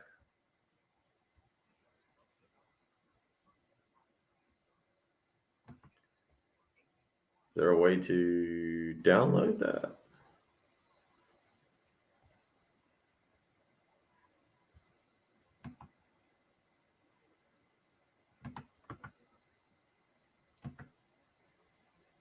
Wait, who was that? Was that?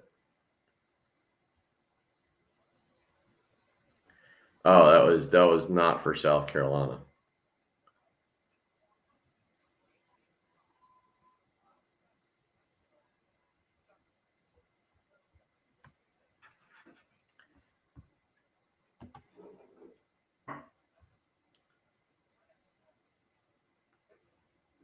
Trying to figure out how to spice up the live stream there.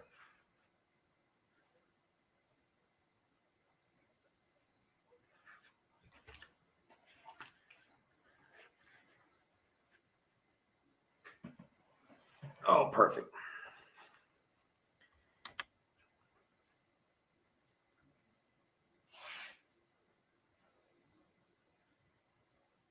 Good deal. On 107.5 The Game.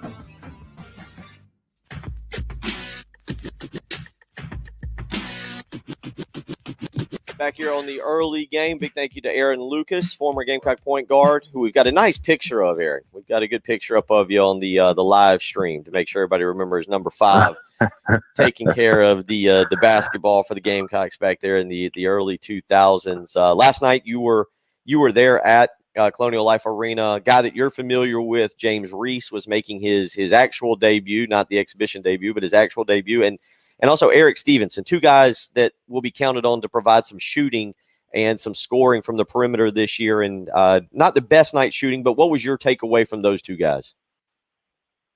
Well, obviously, James Reese I have a lot of familiarity with. He played at AC Flora under great coach Josh Staley, and I had opportunities to work with him and do some, individual training. So I'm very, very familiar with James, and I've known since the beginning wanted to be a Gamecock. So you'll see that passion and that intensity on the floor. So I'm excited to see him, and I'm very happy for him, proud of him as well.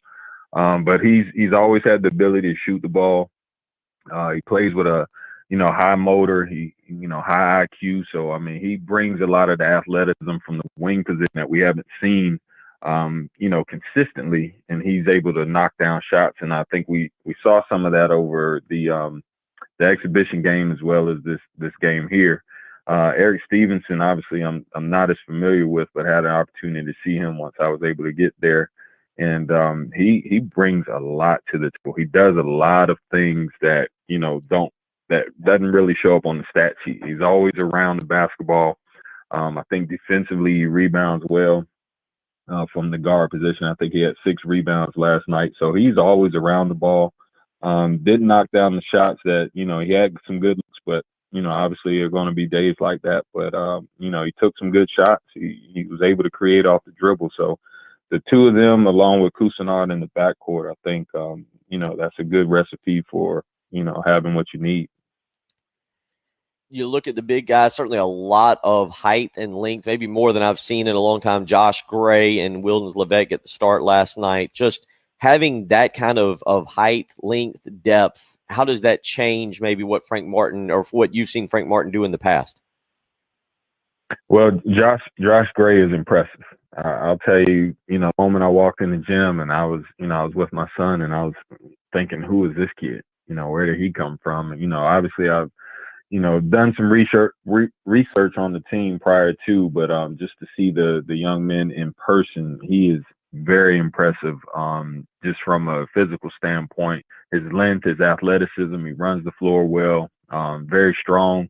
So the combination of him and Levesque inside, and I think Javon Benson came off the bench and gave some good minutes and showed again his athleticism with, you got your 3 big guys with 24 rebounds between them.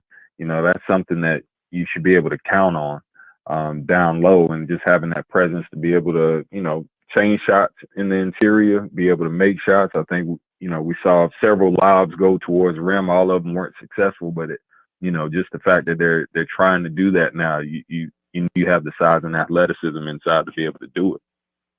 Again, he's Aaron Lucas joining us this morning. Look forward. We're going to get you and JoJo in studio here in the coming months and just let you guys break it down for us. But as we wrap up with you this morning, what do you look for this weekend? If people are going to watch Princeton and then you either play Minnesota or Western Kentucky, what are you looking for that shows you this team is coming together over the next two games quickly? Well, again, I think a lot of it is the ability to, down the stretch or when you have those moments where shots are not going in or, the game is tight, who's going to be the guy that's going to control what's going on, and are you able to make those big plays, take the charges, box out, do all the little things that are going to count later on during the year. He is Aaron Lucas joining us this morning. Look forward to catching up with you more throughout the season as we roll along another season of basketball back for you, Aaron. I know you're excited. I appreciate you taking time out. Like I said, you are actually a very busy man. Good luck the rest of the day, the rest of the week, and we will catch up with you in the coming weeks, get you in studio. Sounds good. I appreciate your time. Go Gamecocks. Take care. Former Gamecock Aaron Lucas joining us this morning. Again, anything you miss, you can always check out on the podcast page, 1075thegame.com. We'll be back. Hour number 3 is next. The home of the Gamecocks. WNKT-FM, Eastover, Columbia, a Cumulus media station.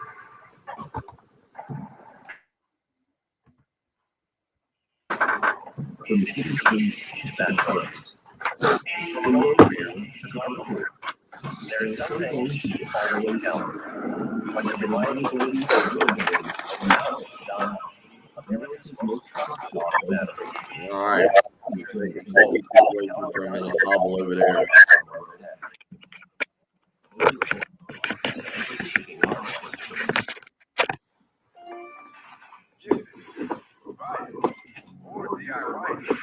The holidays begin at Lowe's with your choice of the Vault 20-volt Max Drill, Impact Drive, Sand, or Oscillating Toolkit for $99. Even save on select major appliances, plus free local delivery for $196. Make more holidays at Lowe's. Homes and budget. Homes and process.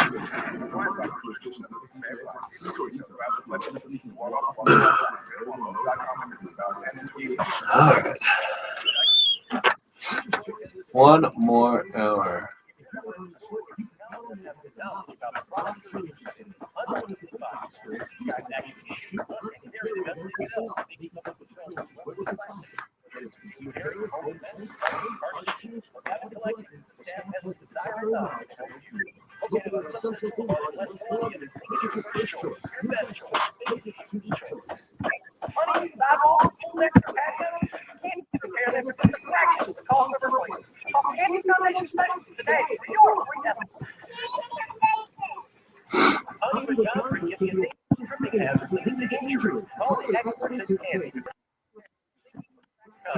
Call 753-1495 or visit CandyGetFixes.com. Candy Get Fixes. At the Samuel Criminal Law Firm, we take out access, turn Rob upside down, and we're proud to be the lawyers our clients depend on during I was seeing that. I've seen that Aaron was drafted in, or was in the draft in 2002. I guess his senior year was 2001 to 2002. And Carey was like 90 to 95. Yeah, Aaron is a little bit older than me. Aaron's just a little bit older than me. He was in there.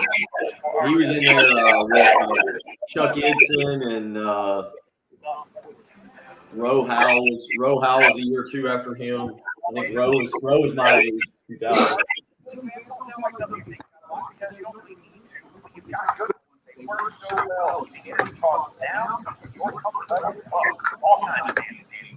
Big, small, white, quality things, and accessories, light kits, sand blades, or stop by and see the Marvin Boulevard next to Total Wine or Holiday Fancy. 781 fans. You'll be glad fall season is now. Here's that. Maybe you'll be hanging out by your pool, grilling out, jumping in the pool after a big victory at the Texas, but I do feel better before. Make sure that the pool is clean.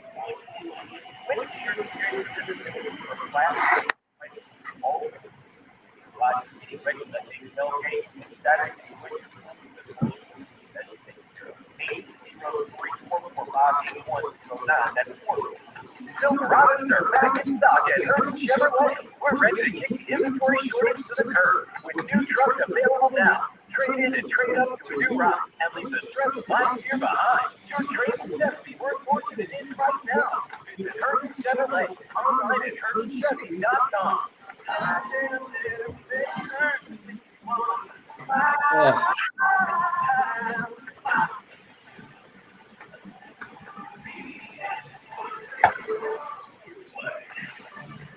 Opening night for college basketball. College basketball's all-time winning coach, Mike Krzyzewski, coached the first game of his final season.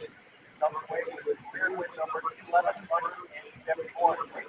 March at the ninth-ranked Duke beat Kentucky 79-71. Another team that doubled at a third-ranked game. Beat Michigan State 87-74. Other top five teams that got underway. Number 1 Gonzaga by 74. Second-ranked UCLA takes care of Cal State by 37. Fourth-ranked Villanova 40 points over Mount St. Mary. And fifth-ranked Texas defeated basketball 48. Those games at the very top of the college football playoff ranking. All right, get back into some football discussion. Kind of roll from there. I think I was just reading about fluid on the knee and how to kind of handle that. I think that will be an icing of the knee. You get a drain. I'm just going to have surgery. I'm going to have to figure out. You get your knee drained without surgery. It ain't gonna take long. Once they do it, it's an in and out surgery. It takes 15 minutes. I just really don't want to have it done.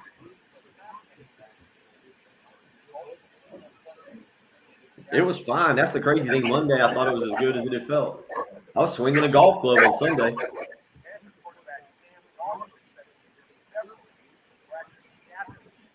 Oh, Ben Simmons is at airport tomorrow night? I'll probably be – I doubt I will make that. But I appreciate the heads up on that.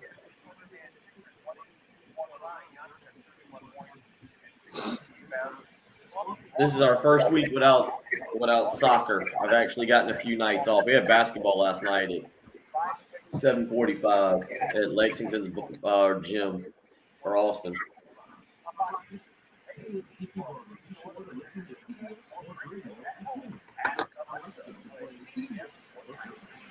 I guess if I block out the top.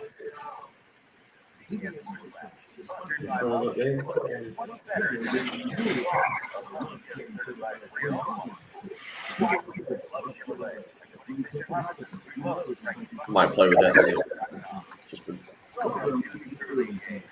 All right. One more hour.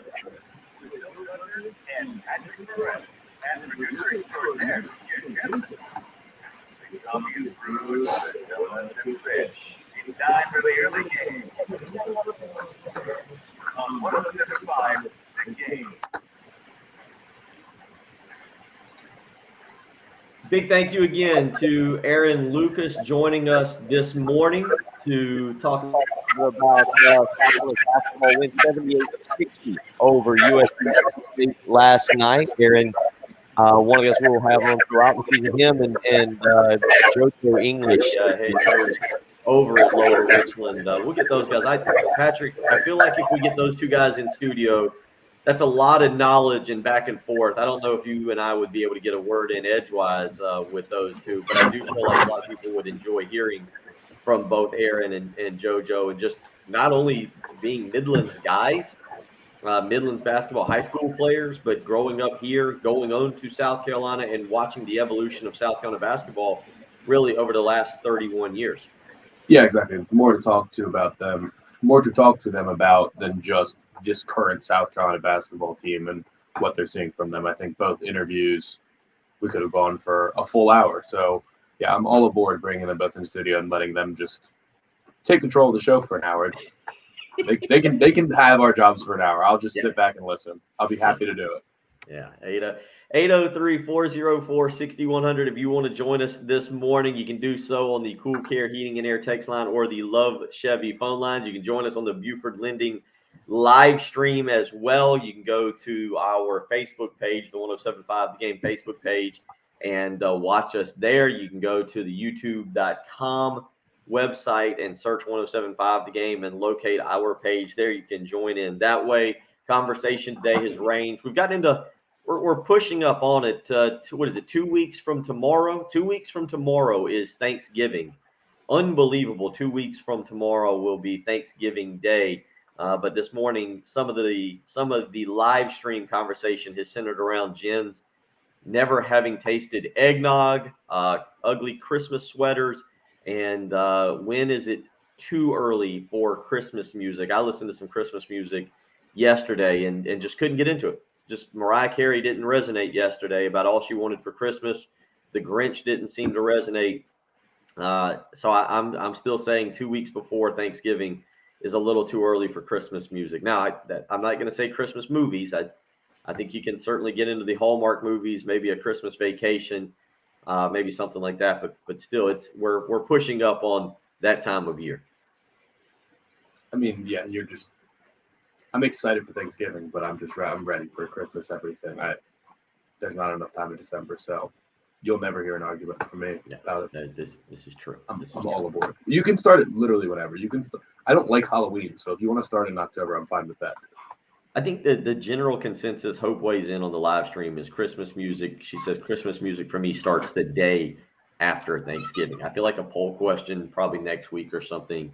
As we'll get ready for the Auburn game next week, we'll center around maybe what day, when Christmas music becomes appropriate, because I'm feeling more and more people are saying the day of Thanksgiving or the day after Thanksgiving. Did anything prior? Patrick giving he is not happy with that answer, but we'll get into that. That'll be jokes for different folks. That's true. That's true. Well, that'll be a conversation. Huh?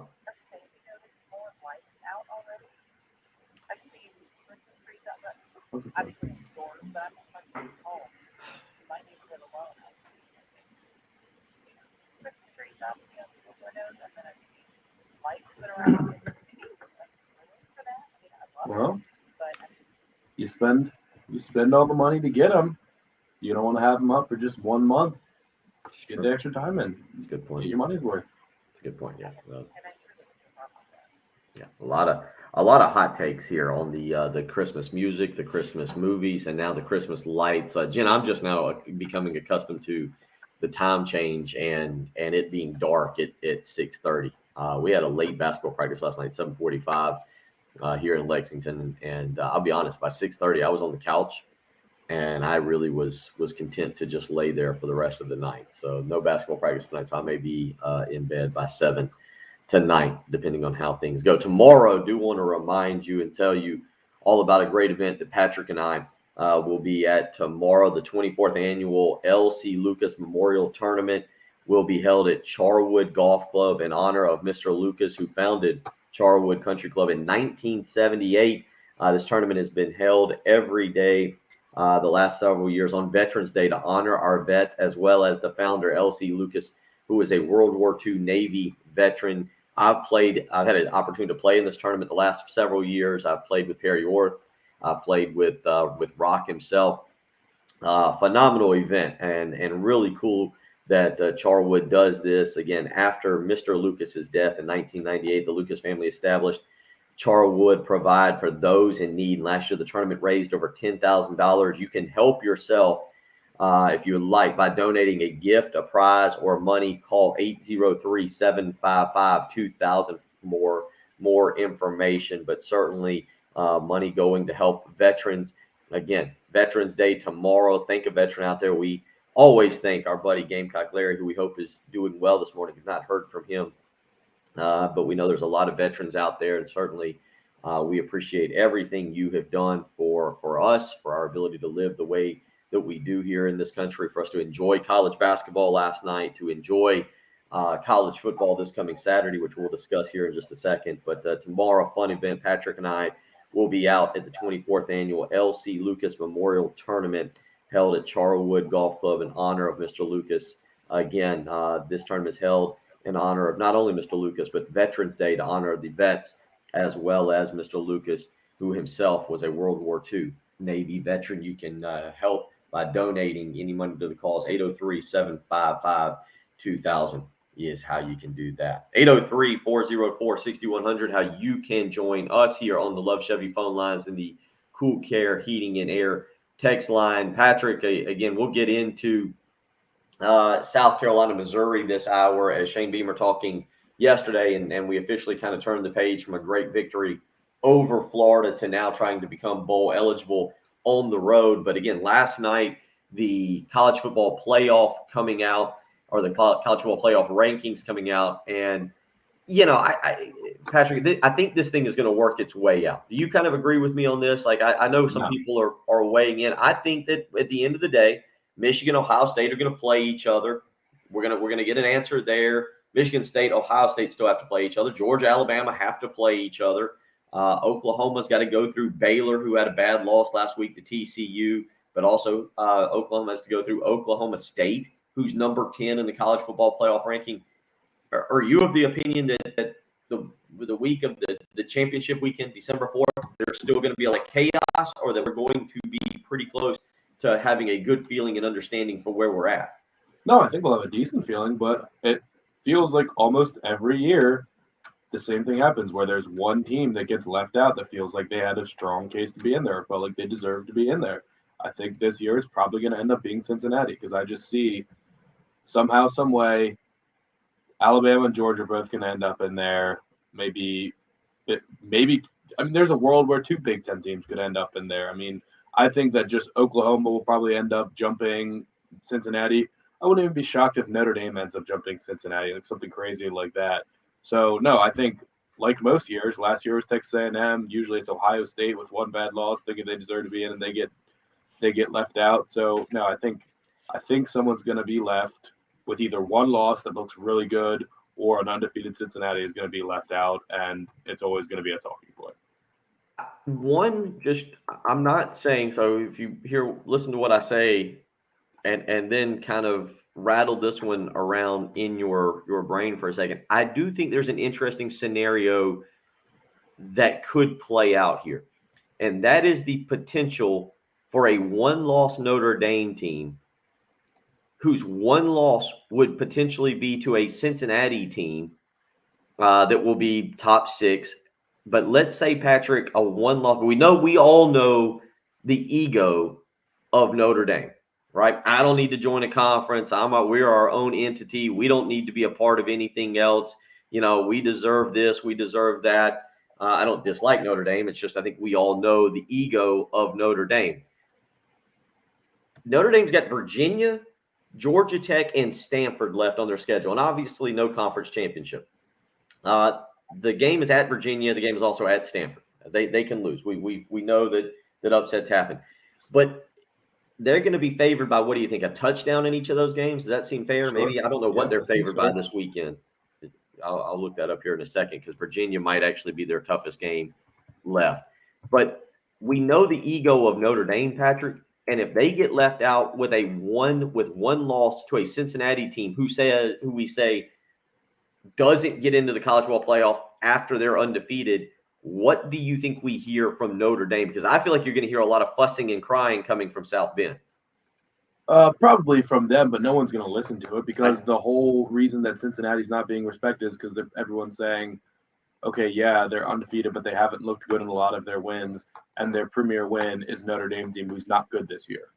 So half the argument of leaving Cincinnati out is that Notre Dame is down this year. So to continue pumping Notre Dame up and to pretend like they deserve to be in there is kind of ironic in that sense. Notre Dame is a 5 to 5.5 point favorite. So I said a touchdown or more just this weekend on the road at Virginia. They're less than a touchdown favorite. I just think it's interesting, Patrick, because, again, most people listening, if you're not a Notre Dame fan, you kind of understand what I'm saying. The ego of Notre Dame. I'm not saying that they deserve to be in. I'm not trying to imply. I'm with most people. Notre Dame should not be in this college football playoff.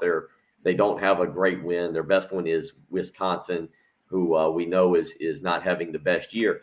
but we all know the ego of the Fighting Irish. We know how they feel about themselves and their place in college football, and being left out of the college football playoff with one loss, even if it's to Cincinnati, who let's hypothetically say says goes undefeated and is left out themselves, does it push Notre Dame more towards, say, the ACC conference as we watch the evolution of football? I think that's where I kind of go with that. Is would that be something that would push them toward a conference, or do they look at the potential expansion of the college football playoff and say, this is a rare year we don't get in. We'll deal with this, but we understand that things are going to change drastically, and most years will be included. Yeah, I mean, I think that generally Notre Dame fans, from what I've seen and heard, and a couple of Notre Dame fans I know, they just think this team's not that great. So they don't think they deserve to be in it this year because they haven't been very impressive. I mean, they got their butts kicked by Cincinnati on their home field. So this is not one of those really good Notre Dame teams that should have been 12-0. I think they're happy. I think they're happy to have an easy schedule every year, play their classic games, play the couple of ACC games to throw the ACC a bone, and just bank on being 12-0 and making the championship without having to go through a Clemson when they're really good or whatever ACC team might be up at the time. So no, I think that maybe, and I like the idea that this could potentially force their hand to join a conference or really make them feel like they're missing out. But I don't think Notre Dame's going to do that because I think they're just down on this year's team. They're not a good team. They shouldn't. Maybe resume puts them in the top 10 because their only losses to a number 5 in the country, but they are not one of the 10 best teams in the country. Well, and Richard weighs in on the Cool Care Heating and Air text line and says, Notre Dame is my team. We don't deserve to be in the top 4. We're a good team, but definitely not elite or top 4 this year. This isn't really so much about whether Notre Dame's good enough to be in or not. I'm not trying to argue that. I don't think they are. I just wonder with the ego of Notre Dame if this is something that they look back and maybe it pushes them into it. 803-404-6100 is how you can join us. Cool Care Heating and Air text line or the Love Chevy phone lines. This is another question I see a lot of you asking. Timbo weighs in this morning. And Patrick, I don't know because I'm with a lot of people in this. Timbo says, when do the lopsided losses in the college football playoff of Ohio State and Oklahoma play into this? Well, I don't think it will ever matter. I understand where people are coming from. We've got one texter who's texted in multiple times over the last several weeks and is clearly not an Oklahoma fan and has basically said, hey, I don't want to see Oklahoma back in the college football playoff to watch them get blown out. And look, I'm not trying to even argue with anybody on that. But I do think at the end of the day, the college football playoff committee is not looking back at and Allen is who it is. He's asked a couple of times. We get to watch Oklahoma blown out again. He says, give me Cincinnati. I don't think that years past is going to matter here. It's going to be if Oklahoma's 12-0, they're going to find the number 4 spot. Yeah, and Ohio State hasn't been blown out like that. I mean, they did lose that 31-0 game to Clemson, but they also dominated Clemson last year and made some national championships. So I wouldn't put them in that category. But I mean, Oklahoma is just getting overall disrespected right now. Not completely undeserving, but when you're undefeated in the Power 5 and you're number 8 and you're behind 5 one-loss teams. Yeah, 5 one-loss teams and then another undefeated team who's not even in the Power 5.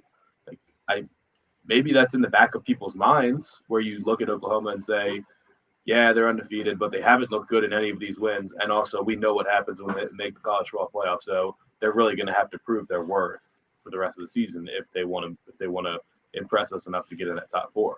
I think this is where it causes people to want to see more teams in the college football playoff. I think it's why you want to see, even if you know they're going to get blown out, you want to see a Cincinnati. Maybe you're even more interested in seeing a Michigan run this thing out and get into it. Oregon has been in one college football playoff. They were in the initial one where they beat Jameis Winston and Florida State and got to the championship game against Ohio State. That was the Cardell Jones year, and Ohio State thumped them, I believe down in Louisiana, down in New Orleans in the national championship game. And Cardell Jones was the guy that year. But Patrick, again, it's all going to sort itself out. I'm not getting too worked up about it. I do think there are small things you see where you see the committee setting up. I almost feel like setting up Alabama to explain that if Alabama loses a second game this year to Georgia, if they lose in the SEC championship, they can say, well, yeah, Alabama, they got 2 losses, but they one of them is to Texas A&M, who has now crept up to number 11. They have wins over Ole Miss. Mississippi State being at 17 last week was absolutely absurd. They're out now of the top 25, the college football playoff ranking top 25. Arkansas is 25. Auburn dropped to 17 after last weekend. That's the only thing I wonder about when I see these polls, or are they trying to set it up where the committee can justify a 2-loss Alabama staying in on this thing? If it's a single-digit loss to Georgia and it comes down to the wire, I fully expect them to put a 2-loss Alabama in there. I mean, which it wouldn't be deserved at all, especially if Texas A&M doesn't make it. You can't say, well, they lost to Texas A&M, who has 2 losses. If Texas A&M ends 10-2 and doesn't get to play in the SEC championship, and Alabama ends 11-2 because they lost to Georgia, I mean, you can't argue that Alabama deserves to be in there. I mean, the case will be made that, well, realistically, do you think Oregon was going to play a better game against Georgia? Do you think Oregon was going to lose to Georgia by only a field goal, or Cincinnati was going to play Georgia to within a field goal? And then it's just going to continue when we get to the college football playoff and Georgia beats Cincinnati by 40 points in the semifinal game. The argument will absolutely be made, and there's going to be plenty of people that say, this is the whole reason for the committee. We just want to see who the best team is. And right now, our eyes aren't lying. We know just in our heart of hearts that Alabama is the second best team in the country. So you just got to put them in. That's what the committee's for. But you have to win the games. Games matter. Winning matters. You can't lose 2 games and deserve to be in the college football playoff. That's not how it should work. 803-404-6100, how you can join us this morning on the Cool Care Heating and Air text line or the Love Chevy phone lines if you want to weigh in on that. South Carolina, though, that is what we'll turn our attention to, heading to Columbia, Missouri this weekend. I was trying to scan very quickly. This opened as Missouri being a 3-point favorite. It is now changed all the way over to South Carolina in most spots, not all, but most spots, being the favorite in this game. It's a pick'em at Caesars Sportsbook. BetMGM and Circa Sports have the Gamecocks at -1.5. FanDuel has Missouri at -0.5. What's this other one I'm looking at? DraftKings also has Missouri as a 1-point favorite. So essentially a pick'em this weekend. We'll talk about that Shane Beamer meeting with the media. And you know what was nice yesterday? Not that Shane Beamer owed it to us. They named the starting quarterback. And not that really should have been a question, but it was nice to just go ahead and get that out of the way so we don't have to discuss it today, tomorrow, and Friday. We'll talk about that, though. Marshawn Lloyd also weighing in on a team players-only meeting that occurred. We'll get into South Carolina, Missouri when we return. You're listening to the early game on 107.5 The Game.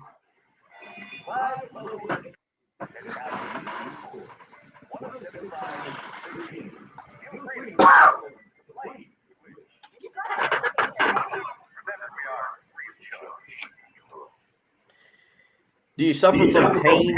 You've been told that surgery is your only option. I got something to tell you. There is a better alternative. QC Kinetics. You can give them a phone call today and set up a free consultation. 803-281-6860 is how you can get in touch with QC Kinetics. If you're tired of constant chronic pain, if you're weary from the impact of limited mobility, maybe you're tired of addictive pain medications, QC Kinetics is the place to go. Again, all consultations are free. You can start the whole process right now this morning, 803-281-6860. No steroids, no opioids. It is regenerative medicine, and it is game-changing, I promise. Muscles, ligaments, your tissue in your body. If you've been feeling sore, get your quality of life back today by calling QC Kinetics. 803-281-6860. You can get rid of inflammation. Again, it is a pain management clinic designed to get your quality of life back. You can turn to board-certified providers and regenerative medicine solutions for rejuvenating experience that will vastly improve your quality of life. So if you've been limping around, I have, and that's why I've called QC Kinetics. If you've been limping around, now is the time to give them a phone call, 803-281-6860. Again, this is the forefront of medicine, and now is the time to give them a phone call and find out what they can do for you if you're suffering from chronic pain, if you're having some issues with muscles, ligaments, or tissue. 803-281-6860. That's QC Kinetics.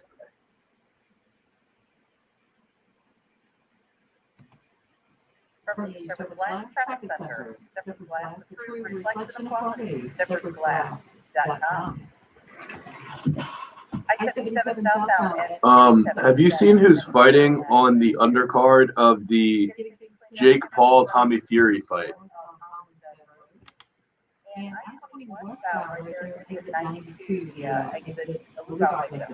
Bill. Yeah. Have you seen who's fighting on the undercard of the upcoming Jake Paul Tommy Fury fight? Frank Gore and Deron Williams. Darren Williams, yeah. Darren, is it Darren or Deron? I thought it was always called him. Is there am I thinking of somebody different? No, it's the same person. It's spelled like Deron, but I think it's just Darren. I'm pretty sure it's just Darren Williams. I did see that because that was announced yesterday. Yeah. What? That's insane. Well, I don't. So is that just what they're doing, or like are both of them training to be fighters? Well, it looks like Darren Williams is, since he retired from basketball, owns an MMA gym and does it just to stay fit, but wants to parlay that into a professional career of some sort. He's 37 and Frank Gore's 38. Yeah, I mean, they both seem like They're fighting at 215 pounds. I did see that yesterday in a weird kind of like, oh, all right, like I mean, what are you gonna do? Like, I mean, look, I'm probably not gonna. I don't get into that kind of that UFC stuff to begin with. So I mean, I guess if it's a massive fight, but I couldn't tell you the last time I bought a fight. Yeah. So Darren Williams was 6'3", 200 as a player. Frank Gore's 5'9", 212. That doesn't even sound like a good fight. 6'3" versus 5'9". Yeah, but Frank Gore has more weight on him. Like he's gonna have like 15 pounds on him. So they're gonna fight at 215. If 6'3" Darren Williams is getting up to 215 of muscle, he probably will destroy Frank Gore. Well, I bet you Frank Gore. What is the reach difference? That's what I always look at. Yeah, but it's got to be tremendous. There's a 6-inch height difference. There's got to be a tremendous reach difference. Basketball players always have long arms too. Well, that's what I'm saying. Like Frank Gore trying to reach up and hit Darren Williams is. But I bet you Frank Gore packs a punch. Like if he can get. I just imagine him getting inside and just throwing an uppercut since he's short, just right in the jaw. Well, I bet Frank Gore could knock you out so quickly. Tis true. Williams has to be the betting favorite going into that.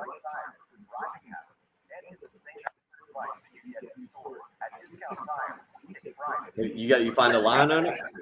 No, it's not. The fight's not till December 18th. We still have a line on it. I mean, it just got announced yesterday. I don't know if they would. Higher right and higher right now. Get started at Indeed.com/credit. An opportunity. Hi, I'm Travis McNeil, Executive Director of Auto Health. We believe that together we can break the cycle of homelessness. Well, yeah, Mike Tyson was 5'10", but Mike Tyson was. Mike Tyson was a different dude. I don't think we're ready to put Frank Gore in the Mike Tyson camp just yet, are we? Not quite.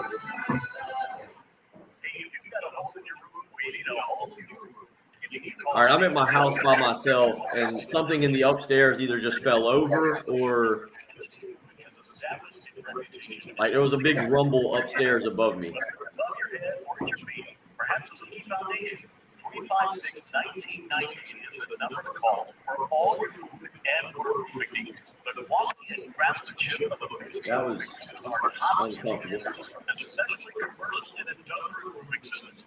If you own or you're in charge of a large building, warehouse, or industrial facility, then you're in charge of that roof. And at some point, a roof is going to need some attention. So the number to call for advice, service, results, and a commitment to customer satisfaction is 356-1919. See all the Midstate has to offer when you click on MidstateRoofing.com. Tell them Midstate was. If you have a leak, let Midstate Roofing take a peek. 356-1919. MidstateRoofing.com. Hi, my name is John, and I'm self-employed, and we got sidetracked on our tax season for 2008 recession.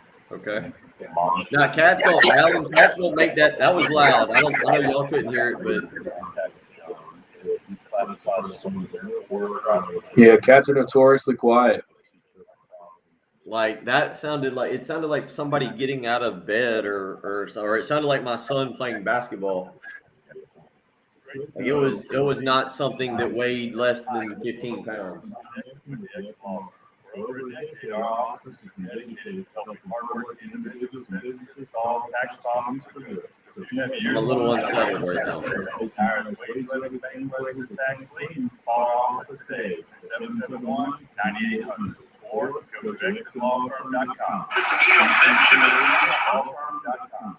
Yeah, Craig, I thought about doing that. I need to get the boat out this weekend. That's really going to be the main goal this weekend. Company I trust to give my home the best and most effective clean right now. Get 3 rooms of apartment for $119. That's got to be this weekend's goal. Online at ZeroColumbia.com. Broadcasting live from the Heritage Chevrolet Studios. All right, we're going in the car. If something happens to me, y'all.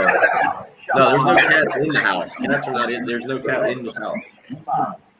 And now back to the early game on 107.5 Big Game.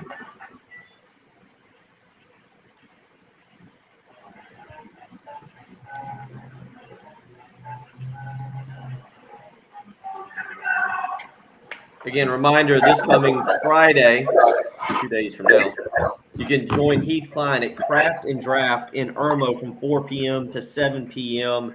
Free appetizers from 4 to 5 p.m. You can also register to win a $250 gift card to Garnet and Black Traditions, T-Mobile, and the game. Teaming up every Friday in November for free giveaways. And this coming Friday, Heath Klein, lover of Luke Bryan music and Imagine Dragons, and just fantastic karaoke in general, will be at Craft and Draft in Irmo from 4 p.m. to 7 p.m.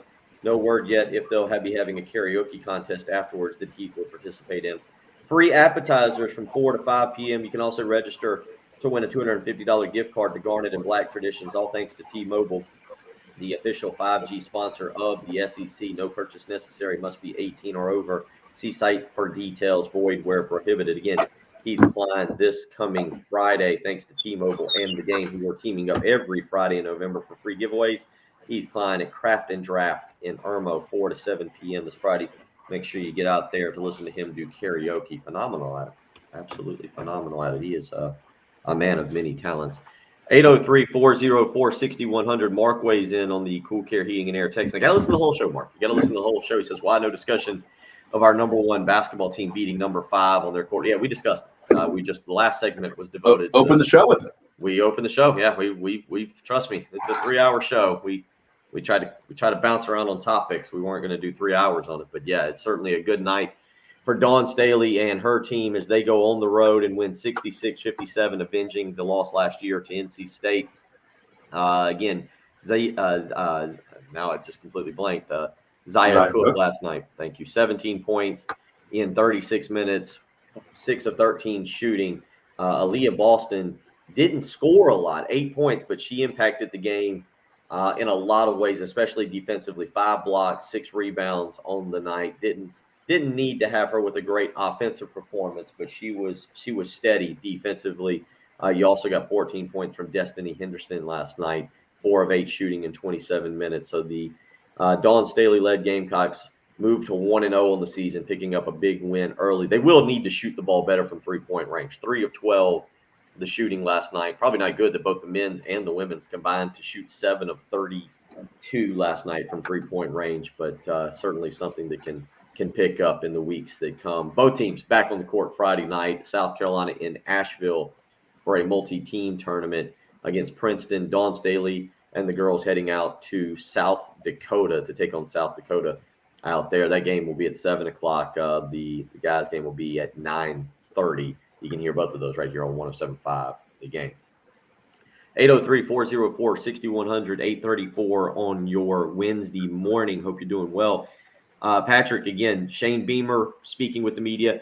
And look, I think for a program right now that's coming off of a big victory, the answer should have been pretty certain. He didn't need to play any mind games with Missouri or with the fan base or with the football team as a whole yesterday. You get the big win. Jason Brown looked very good, made the plays that were necessary to make 14 of 24 for 175 yards, brought a spark to the offense. I like the fact that Shane just went ahead yesterday and said, Jason Brown's our guy. The worst thing I think he could have done was say, well, we're going to practice this week, and if Zeb's healthy or if Zeb can do this or if Zeb can do that, who knows? We'll be making a decision come Saturday afternoon. It's good to see basically him go ahead and say, hey, Jason Brown's our guy.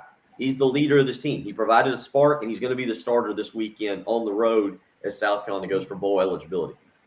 Yeah, I mean, there was no reason to not name him the starter. I mean, also, if he didn't, Missouri wasn't going to believe it anyway. If you were going to try and play coy and say, I don't know, we'll see. Zeb's healthy now, so we'll see how he's looking. There's no shot Missouri would be preparing for Zeb Nolan after what Jason Brown just did on Saturday. You don't turn the ball over. You distribute, do a good job, protect the football, break the pocket a lot, make plays outside. There's absolutely no reason not to start him. So it's pretty obvious. You earn another start if you're Jason Brown, and it's nothing to talk about. I think even if he said, yeah, Jason played really well and we'll evaluate this week on who's going to start, we probably won't announce it till game time, everyone would just operate under the assumption that it was Jason Brown anyway. So glad he did it. Give him confidence. Yeah. He fired people up. He inspired the team. Let him go into the week as the clear starter. No ifs, ands, or buts about it. Let him be the guy leading practice and see how he does when he's given that opportunity. Well, and again, for a team that one of to me, and I've mentioned this several times on our programs as we've gone through, is learning and watching Shane Beamer become a head coach. And look, there's growing pains that are going to be involved in this. Some of it is handling the media. Some of it is calling plays or handling things during a game. Some people have been critical of the energy and enthusiasm that Shane has had even when they're down. But I only say this because this is something that I think what you could get is a first-time head coach trying to outthink the opponent or just trying to be too coy. There was no need, as you pointed out, there was no need to do that in this situation. And I'm glad that we didn't see that from Shane. Again, the answer was very easy, and nobody would have expected Zeb Nolan or anybody else to start. But what it does do, like you said, is it publicly, the team rallies behind Jason Brown. And even the fan base. The fan base I know they didn't want to hear this. They wouldn't have wanted to hear Shane yesterday, him and Hall, and say, we'll play it by ear, and Zeb's healthy, and if he can do this, who knows? I don't know. We'll see what Jason Brown, I'll be honest, unless Brown goes out and has a really, really, really bad game, to me, he's the starter the rest of the year. Yeah. You let him go. I've seen Zeb Nolan. Luke Doty's out. He's not coming back. Jason Brown, to me, is the guy right now that you just run with here for the remaining 3 games and see what he can do to prolong the season and play an extra game sometime in December or January. Yeah, because let's be honest, Luke Doty and Zeb Nolan both had played bad games and got extra starts after that. So because Jason Brown played really well in a big win, he now has earned the right to continue starting even if he doesn't play great. Now, you can't be throwing pick sixes and getting blown out by Missouri after you go win a big game like that at Florida, but he certainly has earned the right. And there were people texting last week that were saying Beamer's going to lose the fan base if he doesn't start Jason Brown. This actually, we thought that was overstated, but this actually would have been the type of week where if he didn't start Jason Brown against Missouri and South Carolina lost, oh, he probably would have lost the fan base. That would have been inexcusable. It's something silly, and it's people probably go, yeah, why do you discuss it? But again, it's a simple step toward, I think, a big week for South Carolina football. I don't know. I'm trying to put in context. I know Shane said yesterday, and the player said, hey, we're focused on Missouri and not the wording of bowl eligibility, and I get that. And we can go back now and review the schedule, and yeah, maybe it's not as daunting as we thought. Maybe I don't know, because Patrick, at the end of September, we looked at Texas A&M, and you kind of went, oh, that's not a very good football team. Well, by the time South Carolina got around to playing Texas A&M, they were a really good football team. And I'll also be quite honest, I had very low expectations for Tennessee going into the season. I don't know if you can look back on that Tennessee game and say that, oh, yeah, that was a program that was Josh Heupel's gone in there and far exceeded my expectations for what Tennessee was going to be in year number one under him. And I'm not trying to excuse getting blown out the way South Carolina did. Please don't misunderstand that. I also think that game now was a lot tougher than we probably realized when we were talking about getting bowl eligible in the month of August. Well, yeah, I mean, before the season, we were saying, I think we all agreed, basically, Missouri and Kentucky probably deserve to be the favorites to be, I guess, after we put Georgia in a tier by themselves, and then Florida right behind Georgia, basically in another tier, and then South Carolina, Tennessee, Missouri, Kentucky all in that second tier. And we kind of thought that Tennessee was the worst of that bunch, and I think we picked South Carolina to beat Tennessee, but lose to Missouri or Kentucky, one or the other. And now Tennessee is definitely the best of the bunch. Tennessee's the second best team in the East. They're better than Florida. They just beat Kentucky in Kentucky. So, yeah, I mean, Tennessee's awesome. And I don't know if it's nationally, but of all the first-year coaches, Josh Heupel is looking like one of, if not the best hire, probably. I don't know who else is in that conversation right now, but he's definitely in it. He's turned them around. They didn't look that way with Joe Milton. They didn't look that way when they were blown out by Florida 38-14 earlier in the year. But give them credit, they used a 62-point outburst against Missouri to really turn around their season. And you're right, technically they are second in the East right now. Georgia and Tennessee hooking up this weekend, 3:30 on CBS. But Tennessee with the win over Kentucky would technically be second in the East right now. South Carolina, I go back to it again. I don't know what bowl eligibility means. I know what we thought going into the season. I know what the national media thought of South Carolina going into the season. I believe I might have had them at 6-6 or 5-7. I know you had them at 5-7. So we thought maybe a little bit more than the 3.5 wins that Vegas thought. But that's kind of what makes this weekend so intriguing, is being able to become bowl eligible with 2 games left. I don't know how many people would have thought that was a possibility. And certainly this Missouri team, the win looks very obtainable. They are giving up 331 points given up overall by Missouri. To give you an example of that, just in the East alone, the only other team that's close is Vanderbilt, who's given up 320 points on the season. Those are the only 2 teams in the SEC that have given up over 300 points this year. Quite frankly, there's nobody else even close. There's nobody else even close in terms of points against. Missouri giving up the most points in the SEC at 331, Vanderbilt at 320. The next closest team is actually Tennessee, who's given up 254 points this year. So you look at this game again with Missouri. By the way, here's an odd stat for Missouri. Only 109 points scored in conference play. In their 5 conference games, that's only more than Vanderbilt and South Carolina's next opponent, Auburn. Auburn with just 106 points scored. Everybody talking about Mike Bobo and that great offense. Auburn certainly playing maybe better than we expected at 6-3. But with 5 games into conference play, Auburn's only put up 106 points in conference play. South Carolina's 40-point outburst this past weekend certainly does not hurt. But South Carolina has more points in conference play albeit one more game, 6 games for the Gamecocks, 5 games for Auburn, but that would hurt my narrative if I really went out and explained it. So, well, what would it look Patrick, like if you this what weekend? did it look like last week when you subtract 40 from South Carolina and only add 3 to Auburn? I mean, it couldn't have been a more opposite week because I don't know how to explain. I didn't watch it. I don't know how to explain Auburn scoring 3 points. You got Bo Nix. You got Bo. You got it was both teams defensively played a very good game. There was the big fumble by Nix that really cost Auburn in that game. It was a close game, and Texas A&M was kind of able to turn it. Texas A&M was playing good.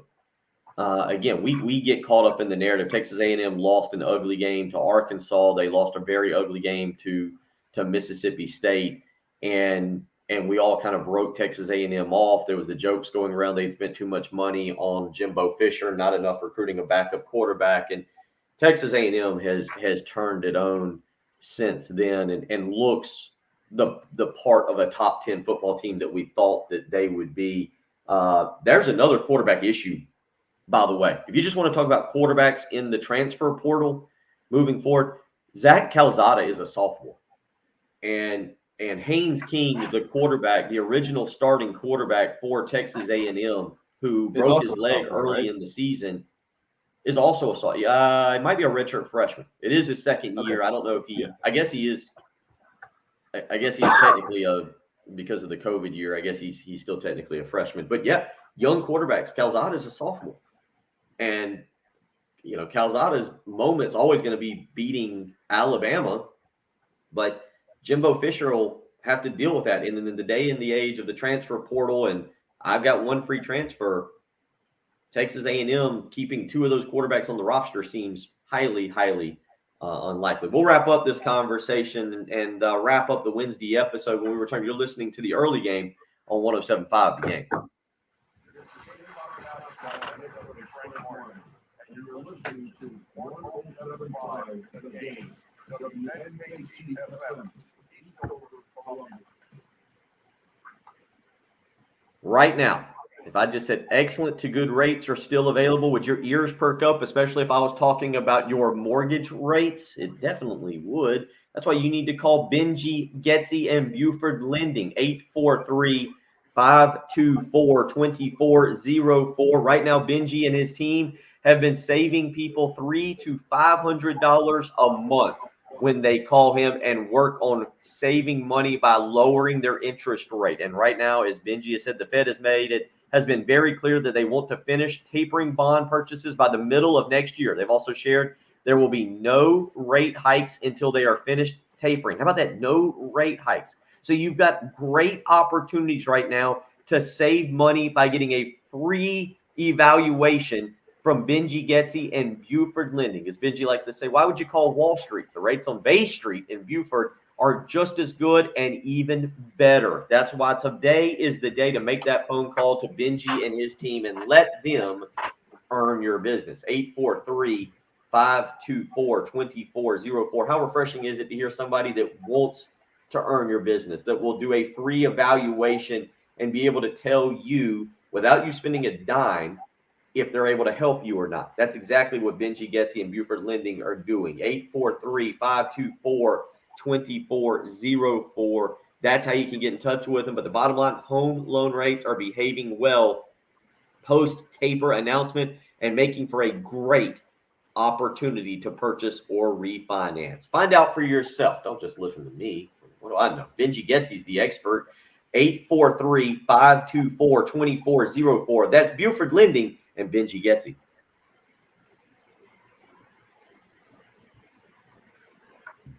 From the Glass Traffic Center.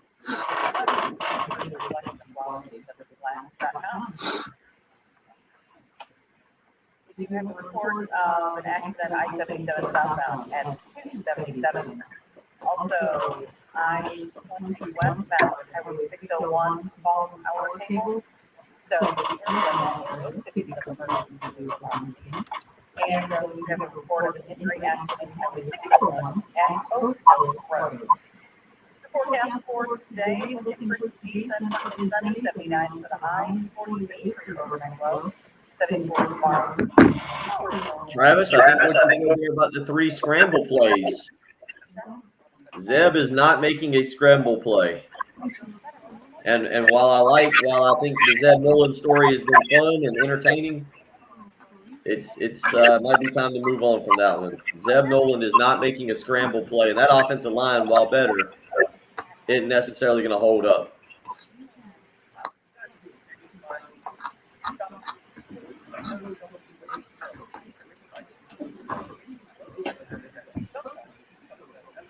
And yes, Bo returned to 2020 Bo form. He was back in his Bo Nix comfort zone on Saturday. Well, it wasn't like, did he throw 2 picks? Did he throw 2 picks? No, he only threw 1, but he had the fumble. Okay. He had the fumble in which he was scrambling and just dropped the football. They showed the replay a couple times. I thought it got knocked out of his hand, but they said he fumbled it. Yeah, But, I mean 20 of 41 for 153 yards.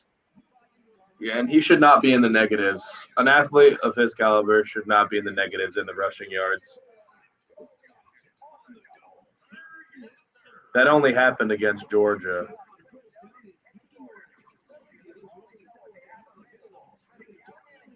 Yeah, I mean but yeah, he didn't play good. It was not his best weekend to showcase, and I don't know how he'll look the remainder of the season.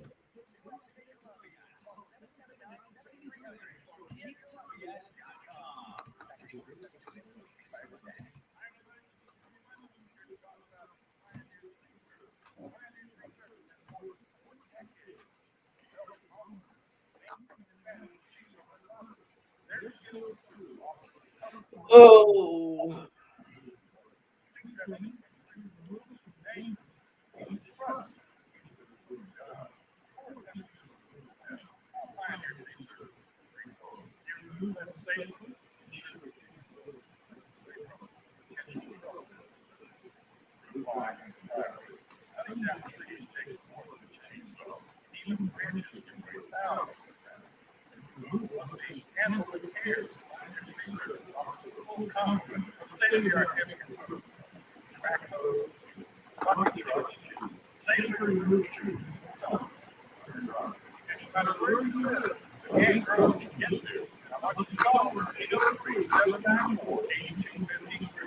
Trying to figure out what creates just a little bit more light for me. I think putting my hands up, when I do that, it goes dark.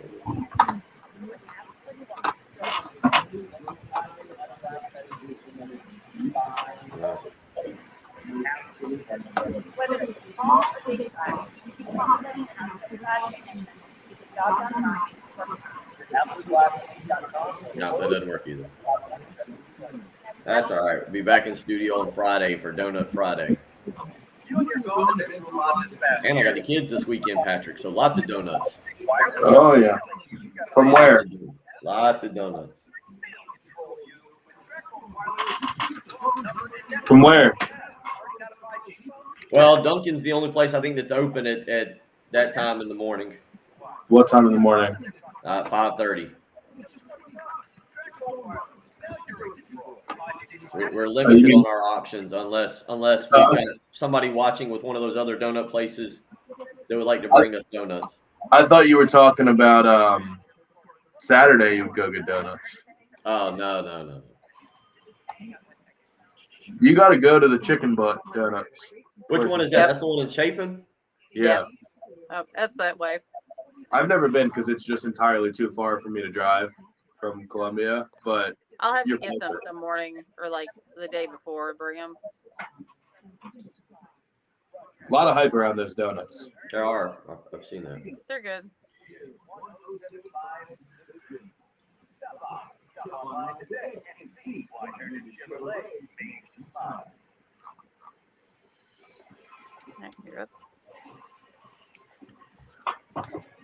Final minutes of the Wednesday morning program. Again, reminder, Patrick and I will be out at Charwood Golf Club tomorrow for the 24th annual Lsu Lucas Memorial golf tournament. You can swing by, hang out, visit with Rock and Daniel and myself and Patrick.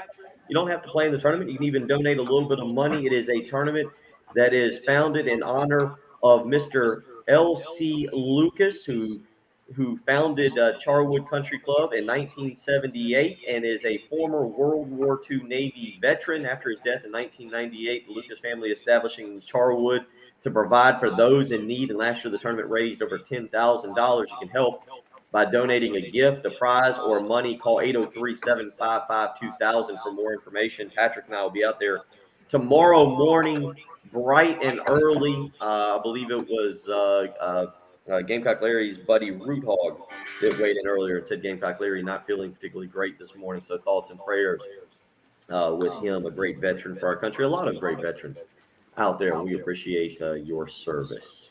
Patrick, Jen, excellent work this morning, even though the weather is getting to me and bedtime is about 6 minutes away.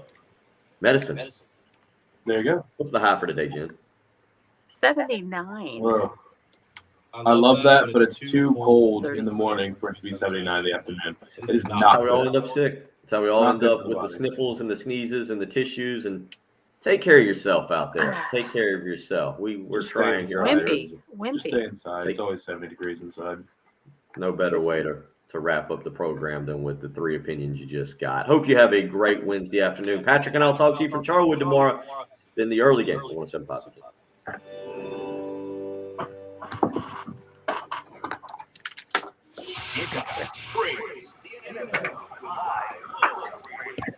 All right. All right, everybody, have a good day. Everybody go get some. I don't even know what the medicine is. What is it? I don't want the nighttime stuff. Why? I got stuff I got to do today. Oh, you said you were going to sleep. Well, yeah, but only for an hour or two. I got other stuff I got to do. The life of the gunner never ends, Patrick. There's only small hour breaks here and there. Really? Just enough time to watch Jen throw her leg, show off her ability to stretch her leg up above her shoulder. Like things just fired to, Bill. Also, it's painful given that with my left leg, I can barely get my knee to a 90-degree angle right now. That also hurt my feelings a good bit too. I would think so. Surgery is imminent. We'll see everybody in the morning. Yep. See ya. Later.